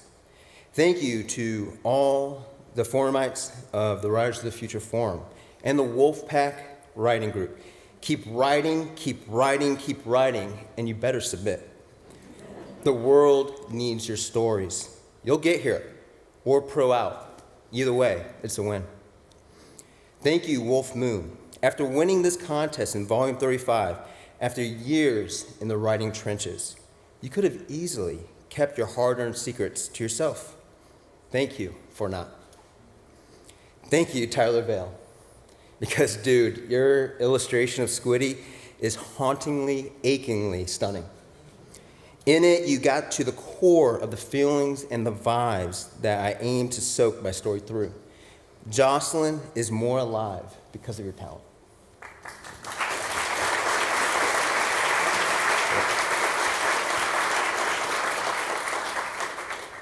Thank you, Read Write Good Writing Group, and its OG, Daniel Lincoln Hanna, all talented writers yourselves. Thank you, Cece Black, Charles McClay, Wes Sampson, Alicia Kay, for critiquing Squiddy. Without your thoughtful critiques, I would not be standing here. Thank you to my mom, my dad, my sister. All my life, I felt your love. Never have you made me feel not enough. To my son, Ryder, I love you. I smile and I laugh, and I have so much joy because of you. You inspire me to strive to be the best I can, and when I fail, as we all do, I dust myself off because of you. I can think of no better purpose than to support whatever destiny you shape for yourself. To my wife, my wise first reader, Ashley, your beauty from within is without compare. I wouldn't be here without your constant love and cheerleading. You are intertwined with any success that I achieve. I adore you. I'm lucky to be with you. The best decision I've ever made was to ask to share my life with you. Thank you.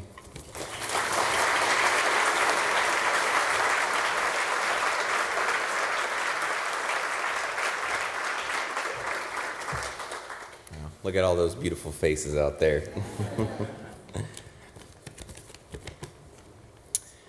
Several years ago, I decided I wanted to pursue illustration as a career, and wow, did I not realize how difficult it would be.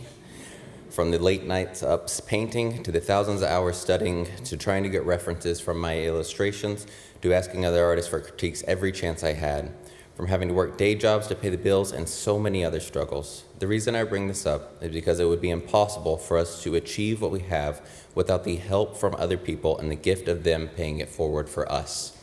And with that, I have a long list of people to thank for helping me on my path.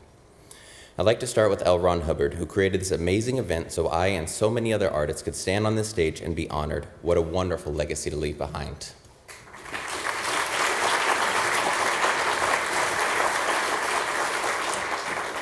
To my better half and wife, Liberty, who always supports me and deals with my antics. She's the most important person in the world to me.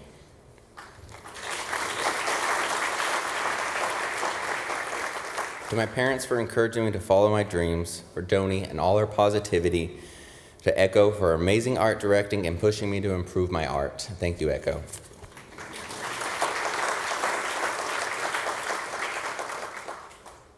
To all the other people who brought this event to life and continue to be a positive reinforcement for writing and illustration, including John, Ria, Maliva, Carmen, all of the judges, and other people working behind the scenes.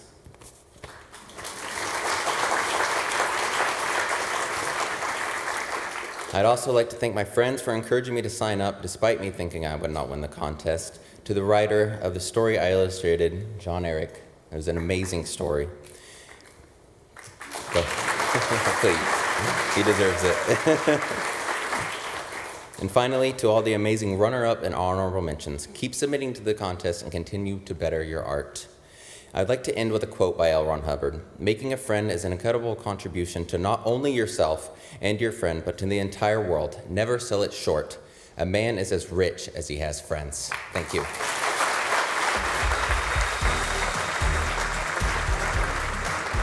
To present awards, letters of congratulations, and proclamations, please welcome Vice President, Public Affairs, Author Services, Incorporated, Ms. Emily Goodwin.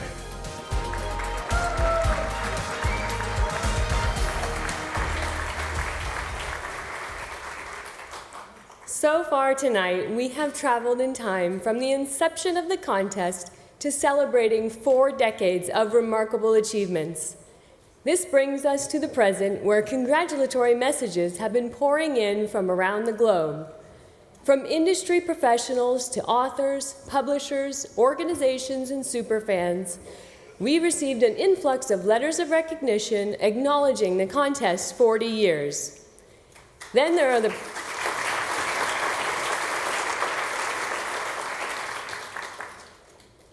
the proclamations from city and state officials declaring April 21st through 27th as Writers of the Future Week.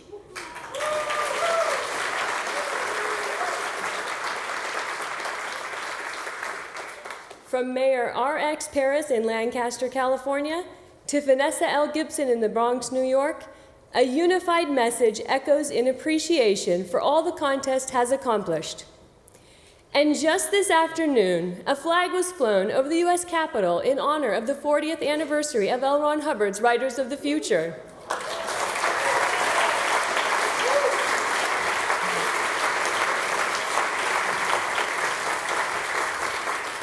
Furthermore, recognitions arrived from esteemed organizations such as the commendation from the Costa Rican mayor of Oriamuno for supporting new generations of successful writers and illustrators around the world.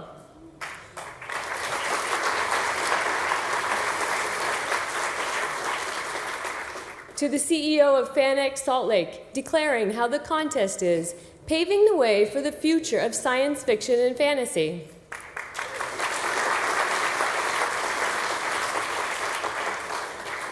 And the Locus Award, acknowledging L. Ron Hubbard and the Writers of the Future for creating a lasting legacy in the fields of science fiction and fantasy.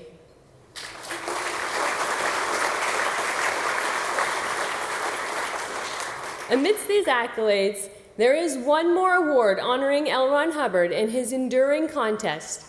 To present this prestigious recognition, it is now my privilege to introduce the co-founder and president of DragonCon, Mr. Pat Henry.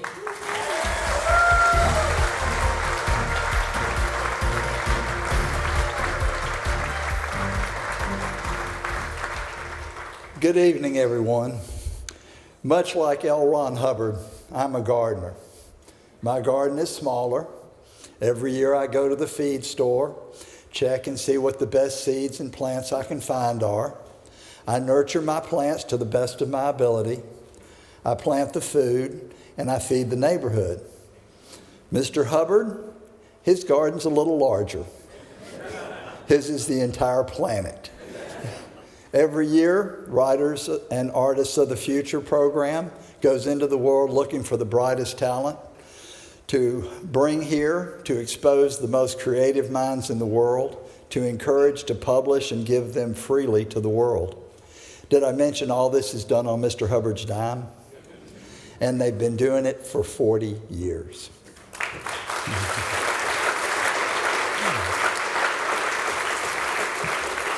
The Dragon Award, emblematic individuality, greatness, and excellence across the spectrum of science fiction and fantasy is a tribute to those who elevate the genre. On the 40th anniversary of Writers and Illustrators of the Future, I proudly present this honorary Dragon Award to L. Ron Hubbard's Writers of the Future contest. Congratulations to the winners and to Writers of the Future.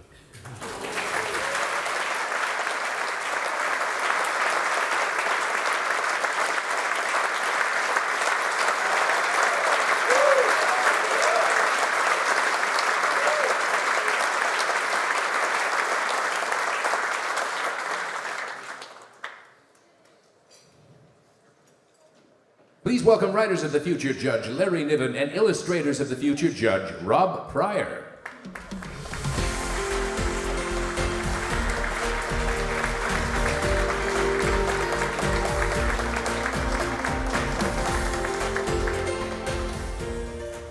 Good evening. James Davies, third place winner with his story Ashes to Ashes, Blood to Carbon Fiber. James grew up in England and was first introduced to fantasy and science fiction when he ran into The Sum of All Men by the late David Farland in a bookstore in Kenya at the age of 10, which is about the right age. He now lives in Maryland with his wife and 14 daughters. Well, 4 feral humans and 10 well-behaved hens.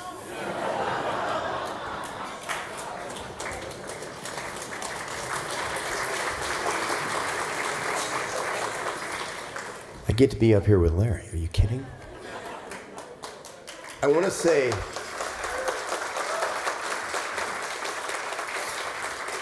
all the illustrators before I begin it. You guys, absolutely amazing. I'm so proud of you. And you all did such a fantastic job. And Maliva and Joni, don't worry, I'm going to stay on track here. Mei Zhang began to learn oil painting at the age of 12 and began her apprenticeship in the illustration and fine art at age 16. She has painted live streams for an international audience and tabled at multiple conventions and has been recognized as a finalist in the 16th Art Renewal Center Salon at age 19. Currently 20 years old, she is a full-time student in college studying cognitive science and Russian literature. Right? While further developing her art and portfolio and career. Please welcome them to the stage.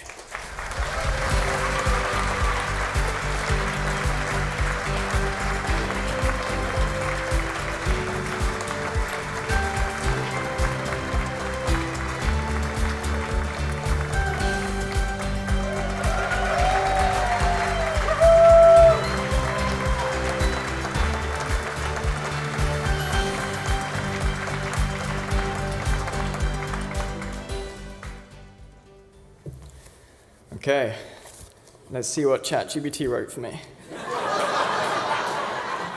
I would never. Firstly, thank you to Mr. L. Ron Hubbard. These contests have been and continue to be an incredible gift for generations of writers and illustrators. Thank you to Jody, Rob, and all of the judges for everything you do. I especially liked the bit where you picked my story.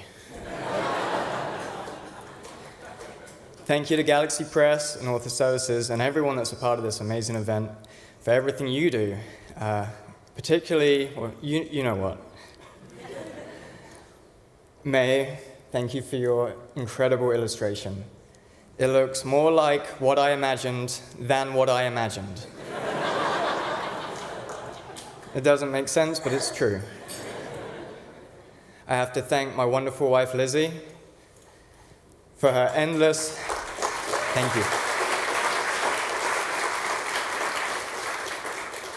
For endless encouragement, reading and rereading the roughest of rough drafts and the roughest of final drafts, and for keeping our 4 beautiful daughters alive and happy while I squeeze writing into every minute I can. Honestly, you worked harder for this than I did. Speaking of my daughters, thank you Emma, Aubrey, Summer in London, for behaving just well enough that your mum didn't ban me from writing, and for inspiring me every day.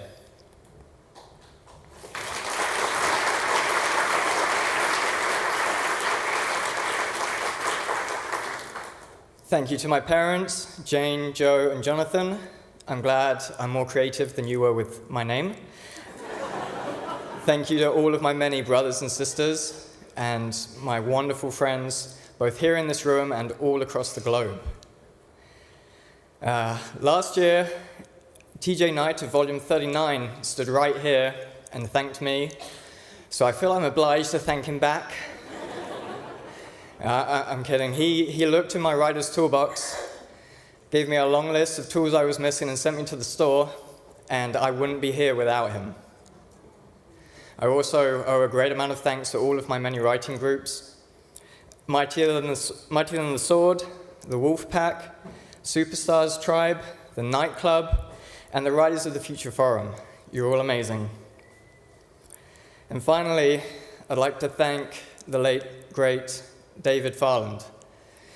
He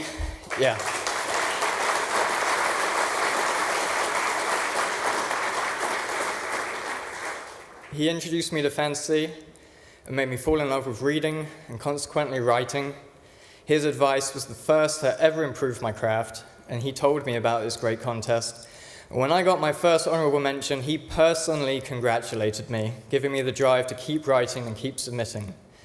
Thank you, Dave. Thank you, everyone.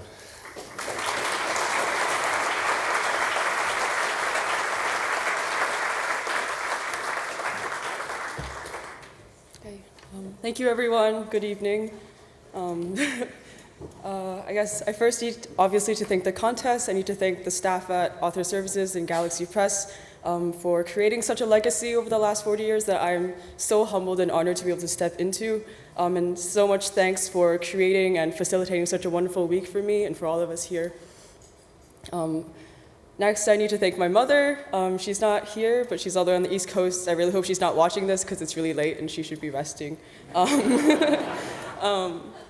But I'm the first creative in my family, and she's a financial analyst, so her whole job is looking for risk and calculating things. And as a creative growing up, I was always making it very hard for her to do that with me. So I just want to thank her so much for supporting me at every step of my artistic journey and also just my journey as a person, from letting me, draw on printer paper and leave it all over the floor until staying up until 2 in my room pretending to sleep. So thank you, Mom. Thank you for being someone I can look up to. I love you. I also would like to thank my friends, some of who are not here today, but most importantly, the ones that I've made over the last week. I really wasn't expecting to meet such a great group of people. I'm so lucky. You guys have all been so much more than kind to me, and you're all incredible artists, and I cannot wait to see where the future takes you guys. So shout out to you guys. Thank you so much. Yeah.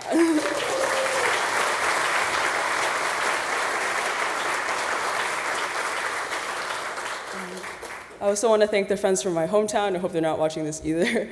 But I've been sending them stuff at like 3 a.m. and sometimes they respond and sometimes they don't. But it's always really amazing to have people who will cheer you on and support you and also give you really harsh feedback for whatever you do. So thank you to them. And lastly, I really need to thank my mentor, Kevin Murphy. He's out there somewhere I can't see. But thank you so much for accompanying me this past week, for letting me drag you from your nice home in Central Jersey, and also for being my mentor for the last 4 years. It really means the world to me that you have taken so much time and energy out of your excessively busy life to teach me. Thank you for teaching me the value of hard work and introspection, and my ability to turn that into confidence and the ability to really do whatever I put my mind to and make my dreams a reality, whether that's translating an idea into a painting or pursuing a career. So thank you so much for working with me. Thank you so much for being here, and thanks again to all of you here.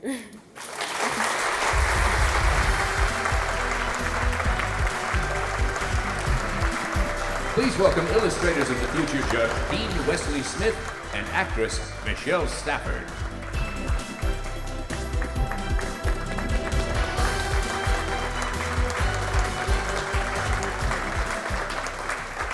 So gallant. Well, thank you. Lisa Silverthorne is the third place winner with her story, Summer of 30 Years. She lives in Las Vegas with her 3 cats, which she calls her furry feline dictators. Yeah, they're cats. Lisa first entered the Writers of the Future contest in 1994. Then took a short break, 29 years, and then entered again and won.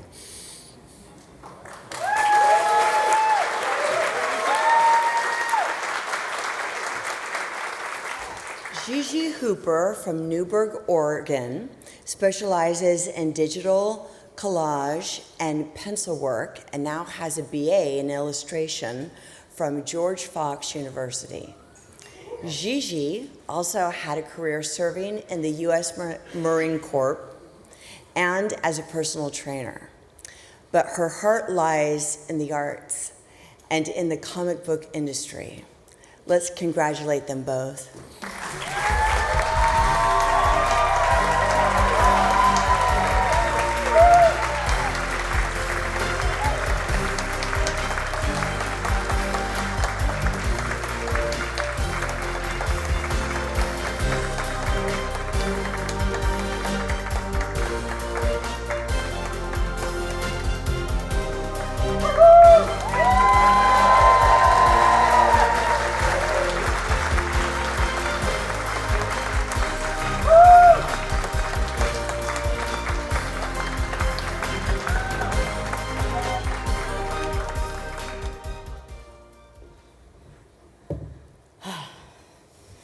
Well, I think you'll find I'm a better writer than a public speaker. As Dean said, I entered this contest. I made my first submission in 1994, and I never dreamed that 30 years later, I would be standing on this stage as a winner. It's a dream 30 years in the making. Thank you.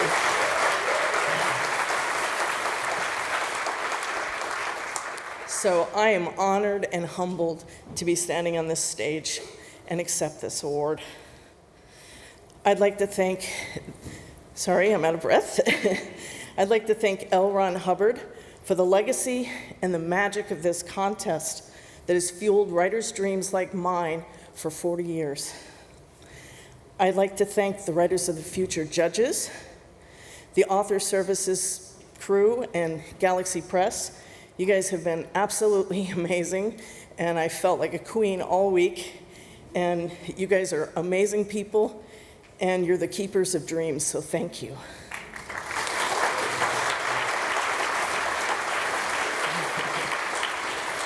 And I want to thank this amazing, incredible artist, Gigi Hooper, who just blew my mind when I saw the artwork for my story.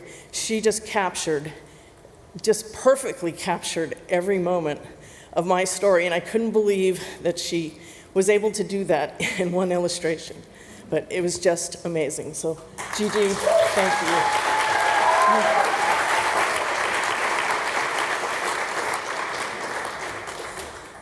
I would like to thank friend and writer Ron Collins for putting up with me and my writing for nearly 30 years. I'd like to thank my friend and writer friend, I said that twice, didn't I? Patricia Duffy Novak, for her unfailing support and wisdom. You were always there for me, and it was through the best and the worst of times, and you did that for over almost 30 years. I would also like to thank Christine Catherine Rush and Dean Wesley Smith.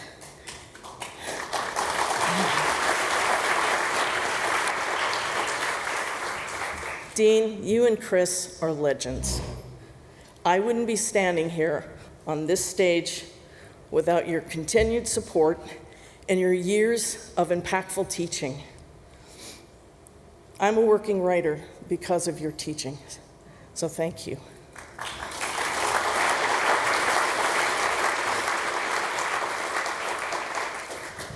I'd I'd like to thank my jerk brother, who might be watching this right now, Jeff, who has endured millions of medical questions from me. I'd like to thank my sister-in-law, keyword being sister, Tanya, my nephew, John, and my niece, Kirsten. You've always supported me in my writing, so I love you guys. Thank you. And finally, and this is the one I'm going to stumble on, I want to thank my biggest fan, my first reader, and my best friend, who happened to be my mother. She's not with me anymore, but she would be just over the moon to see me standing here on this stage tonight. She taught me to read and write. She taught me to love stories and books and to never, ever quit on my dream of being a writer and to keep reaching for the stars. So,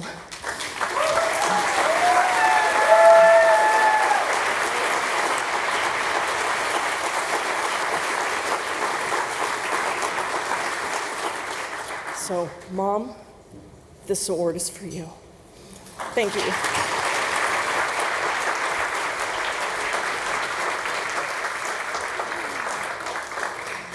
Okay.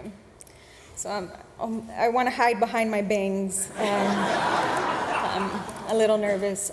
First and foremost, the story was easy to illustrate because it was a wonderful story. Very beautiful story. Read it. Wow. Illustrators of the future, writers and illustrators of the future, what a wonderful experience. You guys are so amazing. Never in a million years would I think I would be on stage with some horns behind me with a husband and a whole table of family just, supporting me. What a wonderful time to make a really nice group of friends. I feel so encouraged by everyone's talent and just their focus and their positive energy and attitude towards each other. I think in this industry, you have to be with good people, and I'm so glad that I'll get to share the industry with them.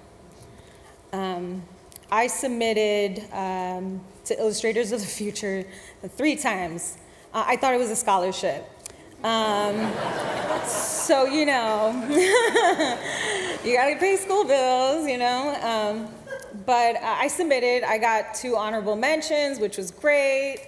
And my last semester in college, I thought, one more time, I was working on an exhibition for my senior thesis. I'm trying to finish my children's book, and I submitted those 3 pieces, and I won the 3rd quarter. And it was so awesome to hear all my hard work.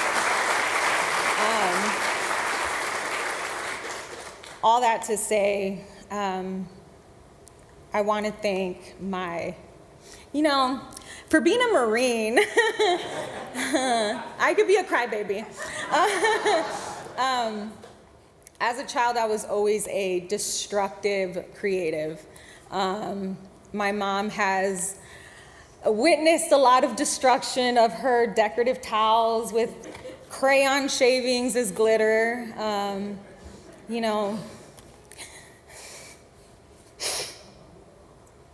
My dad, for letting me draw on the walls in my bedroom with crayons. I know it was expensive. I'm so grateful for parents who have been supportive. Many of times I hear of creatives where they speak of not having that support from their parents. And I would say, even when I destroyed things, my parents gave me the supplies. So thank you, Mom and Dad. Gracias por tu paciencia y tu fe. Thank you for your patience and your faith in me.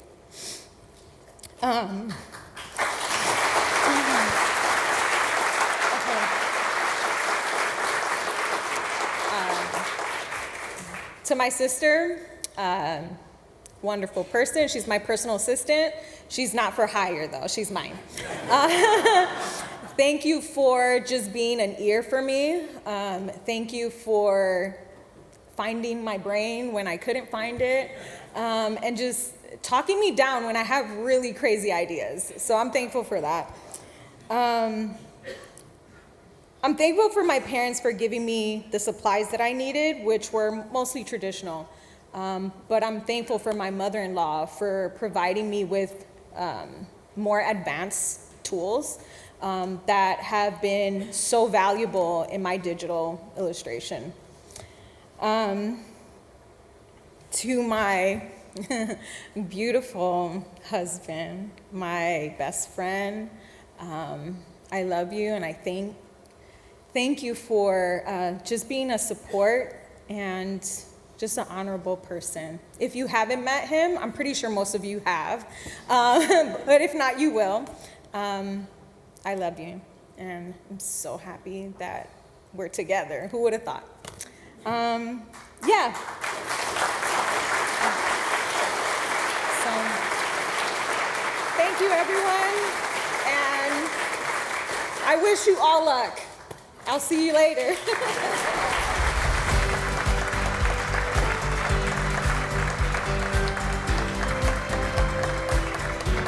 Please welcome Writers of the Future Judge Catherine Kurtz and Writers of the Future First Reader Carrie English.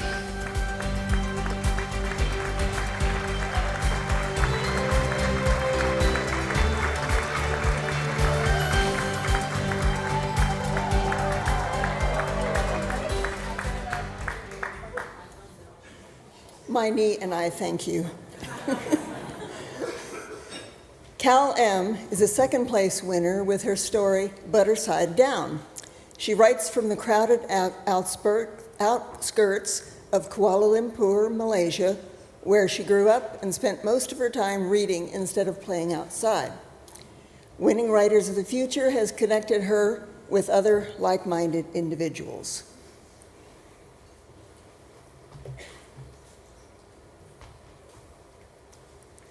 Selena Meraki was born and raised in the Netherlands, and this is her first time in America. Selena did not have a typical, quote, always new story to creating art.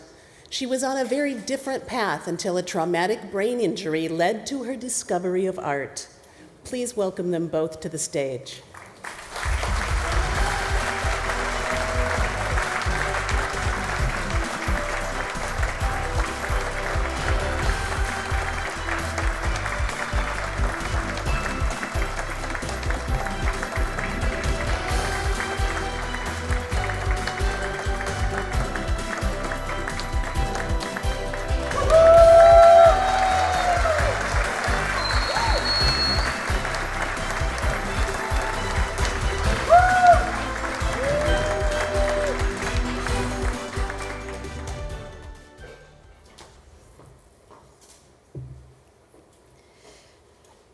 My family couldn't be here, but I am going to thank them anyway.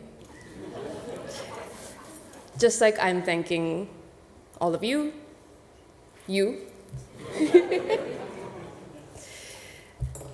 I am thanking you because being a writer can be lonely, especially when you're from a small country where the publishing industry is still young and fragile. Especially when the authors who helped to build you are nothing like you. Typically, storybook heroes don't look like me, they don't talk like me.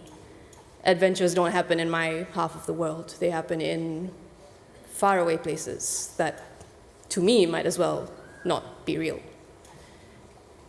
Now I find myself in one of those places, and I was afraid that I would have to justify my existence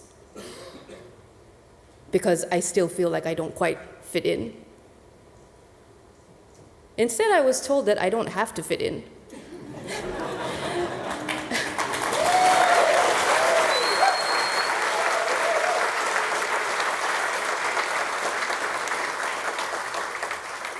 I was told that me being different is a good thing, an interesting thing, something that makes me maybe worth listening to sometimes. Which is such a simple thing. But no one's ever told me that before. No one has sat me down and made me understand that I deserve to be here just as much as anyone else, not in spite of the way that I am, but because of it.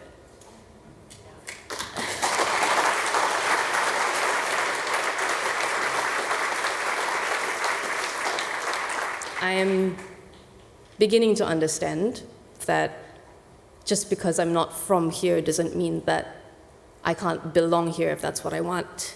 So I want to thank this contest and all of you for that. I hope that someday some kid in my hometown is going to pick up a book and see that the name on the cover sounds a bit like theirs. And I hope that kid does not think twice. The idea that that name might be mine, that's daunting. But now that I'm here, I have to ask myself, what was I ever afraid of? I mean, the fear will come back. Especially once I'm home and again worried that I'm never going to make it past my own front door. But when that happens, I think I can look at this and I will remember being here.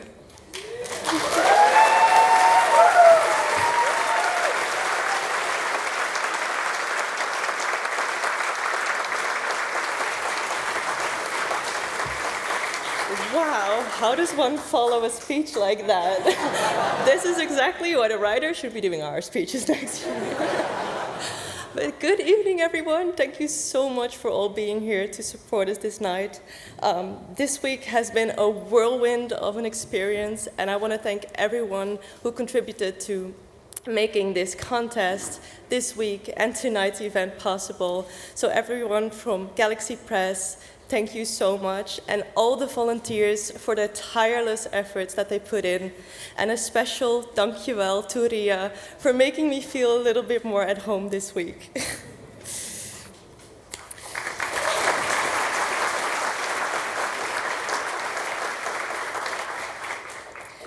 I especially want to thank all of the judges without whom we wouldn't even be here, but also for all of the invaluable information that they gave to us.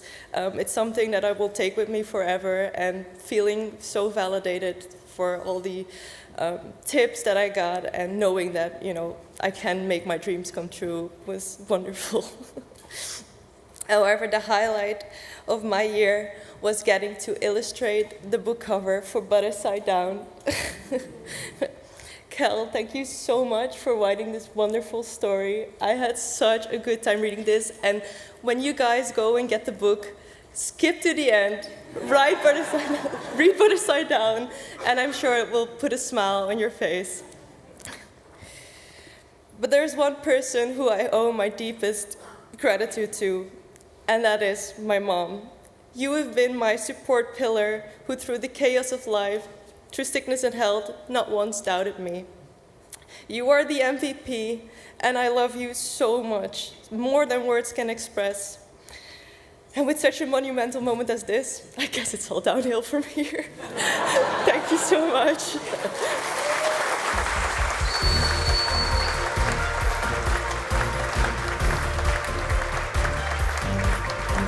To introduce the Writers and Illustrators of the Future Golden Pen and Golden Brush Awards for Volume 40, please welcome Contest Director, Ms. Joni Labaki.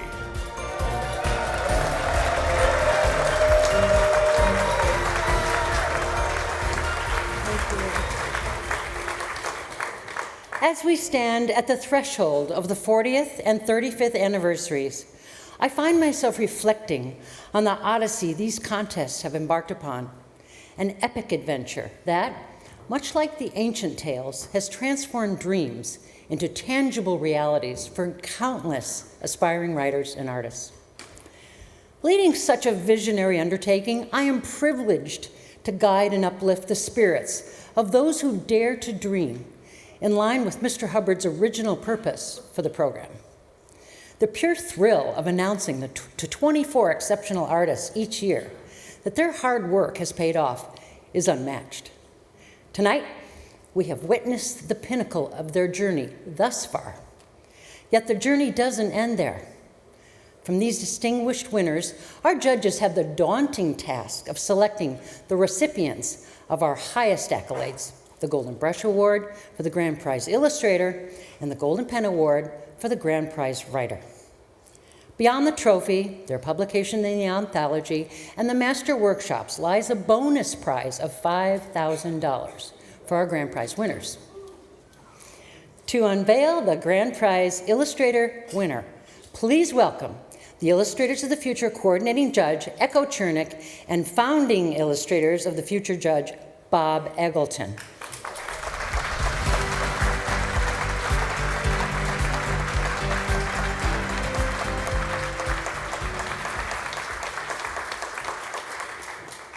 The most exciting moment of the year is right now, where we celebrate not just a winner, but the embodiment of artistic excellence with the Golden Brush Award. This year, like every year, we've been awed by the sheer talent and creativity displayed by all of the artists, making the selection process incredibly challenging yet rewarding. Working with each of you has been an immense pleasure, and I am confident in the bright futures awaiting you all. But tonight, we spotlight one artist whose illustration earned them the night's most coveted honor. Joni mentioned earlier that this was a very tight race, and several of the awardees could have been the grand prize winner. Now, let me open the envelope. As Sean Connery said, there can be only one. I managed not to lose the envelope. This is good. No, we got it.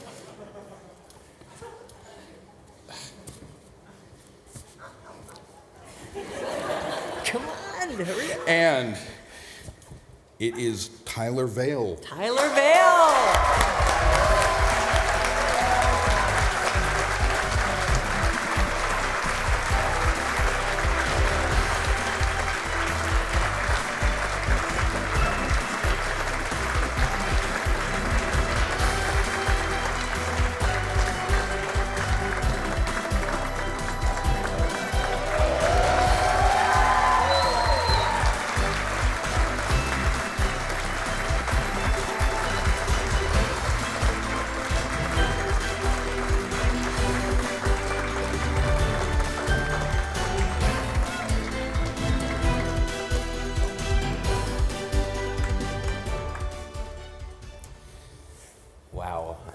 I'm gonna say what every winner does, and if anyone was betting, I did not expect to win.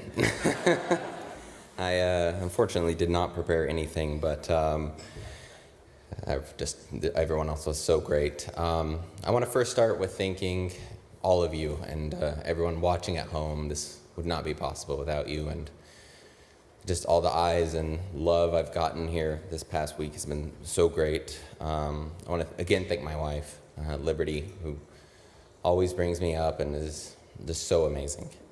I want to thank all the judges. Again, they put in so much time and work, and this past week has been so amazing with all the portfolio reviews and just having people around me that share the same passion as much as I do. And I'm going to go home today and think, how can I pay it forward as much as they have? Thank you.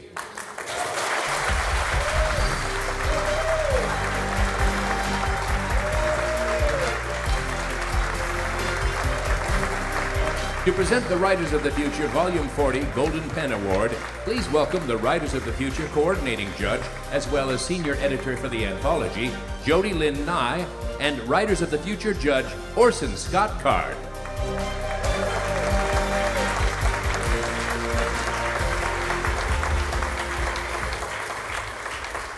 This marks my third year stepping into the role of coordinating judge for the Writers of the Future contest, and what a journey it has been. Each year, I'm delighted by the depth and diversity of talent that emerges from this contest. This year, having selected the stories that advanced to my fellow judges, I've been privileged to share the range of imagination that defines the future of speculative fiction. Echoing the sentiments of L. Ron Hubbard's vision, it's not just about discovering talent. It's about fostering a community where writers can thrive, pushing the boundaries of our culture through their visionary tales. This volume represents the pinnacle of that endeavor, showcasing promising writers and artists who are poised to redefine our genre. I wrote in the introduction that the stories are like a library between two covers. And I really mean that. Where else can you find this much diversity, freshness, and originality in one single book? As we celebrate the 40th anniversary of this contest, it's clear that the stories within this anthology not only honor the legacy of those who have come before, but also blaze a trail for the future. Within this, the wonderful class of Volume 40, one writer has been singled out by our esteemed panel of judges for their exceptional storytelling prowess. It is with immense pride and anticipation that I am here to announce the recipient of the Volume 40 Golden Pen Award. I'm going to set that down. Okay. Before I open this envelope, I heard that a tiebreaker was needed for the Writer Grand Prize winner. It was that close. And now, the moment we've all been waiting for, the Volume 40 Writers of the Future winner of the Golden Pen Award and Grand Prize check for $5,000 that goes to the writer of the story, Sun Spirit Snake. Jackie.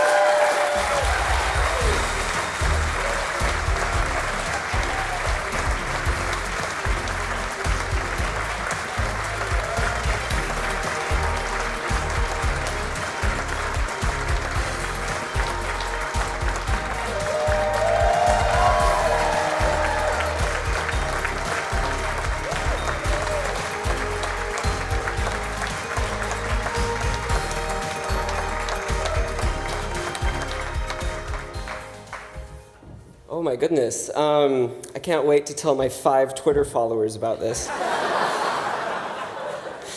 But in all seriousness, ladies and gentlemen, this week has just been, I could not have dreamed a better week. I was introduced on this stage by the first time by the amazing Nnedi Okorafor, one of my favorite currently working science fiction authors.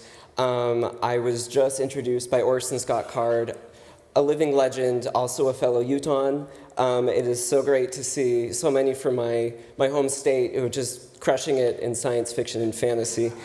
I'm not including myself in that, by the way.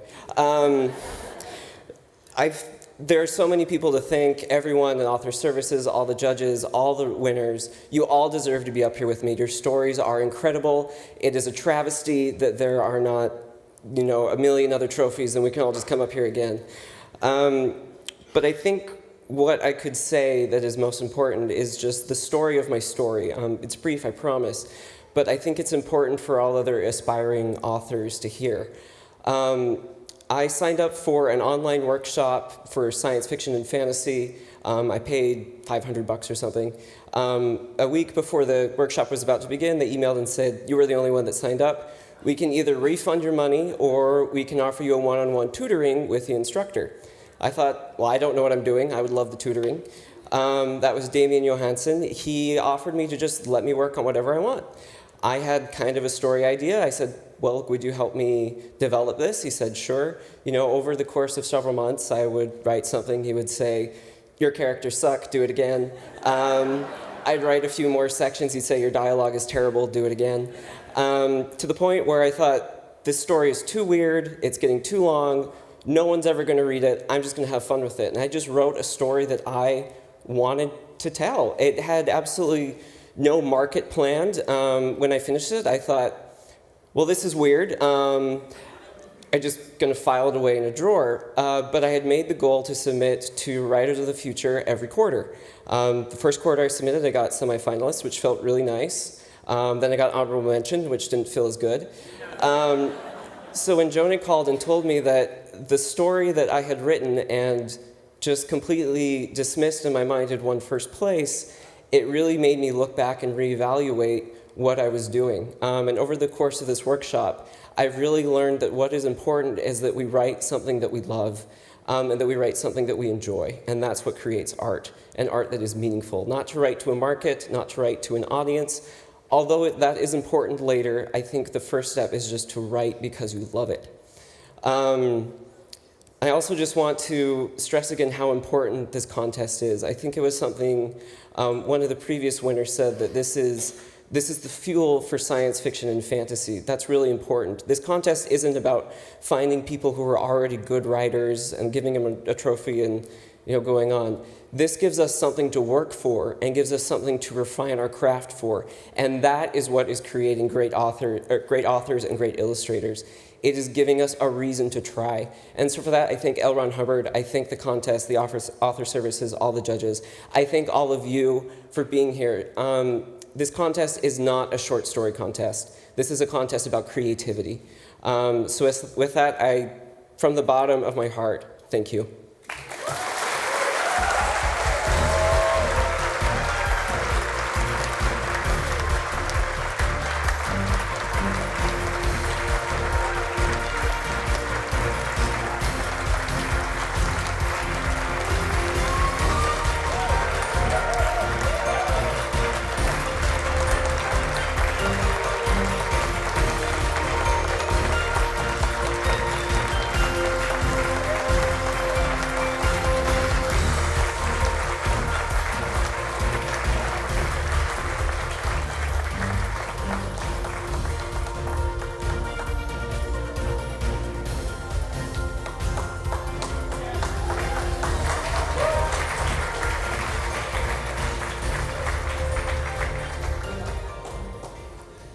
This concludes the 2024 Hubbard Achievement Awards and our celebration of 4 decades of discovering and nurturing new talent. To all who have been part of this journey, writers, illustrators, judges, and dreamers, we salute you. To our new winners of this, the 40th year, congratulations. And as for the next 4 decades, let us continue to light the way for a new generation of writers and artists, for in their tales and creation lies the future.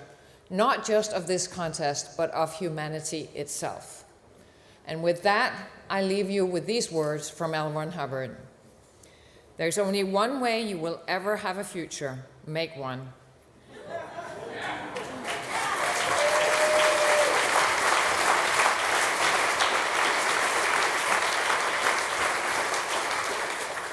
There's only one way you'll ever have one.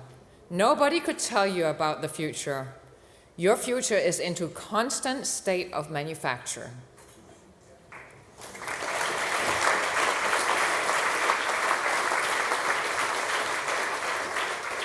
Please join us now in the beautiful Taglyan Complex to further honor the winners as well as our esteemed judges. And do not miss your chance to ask our winners for their autographs as published professionals.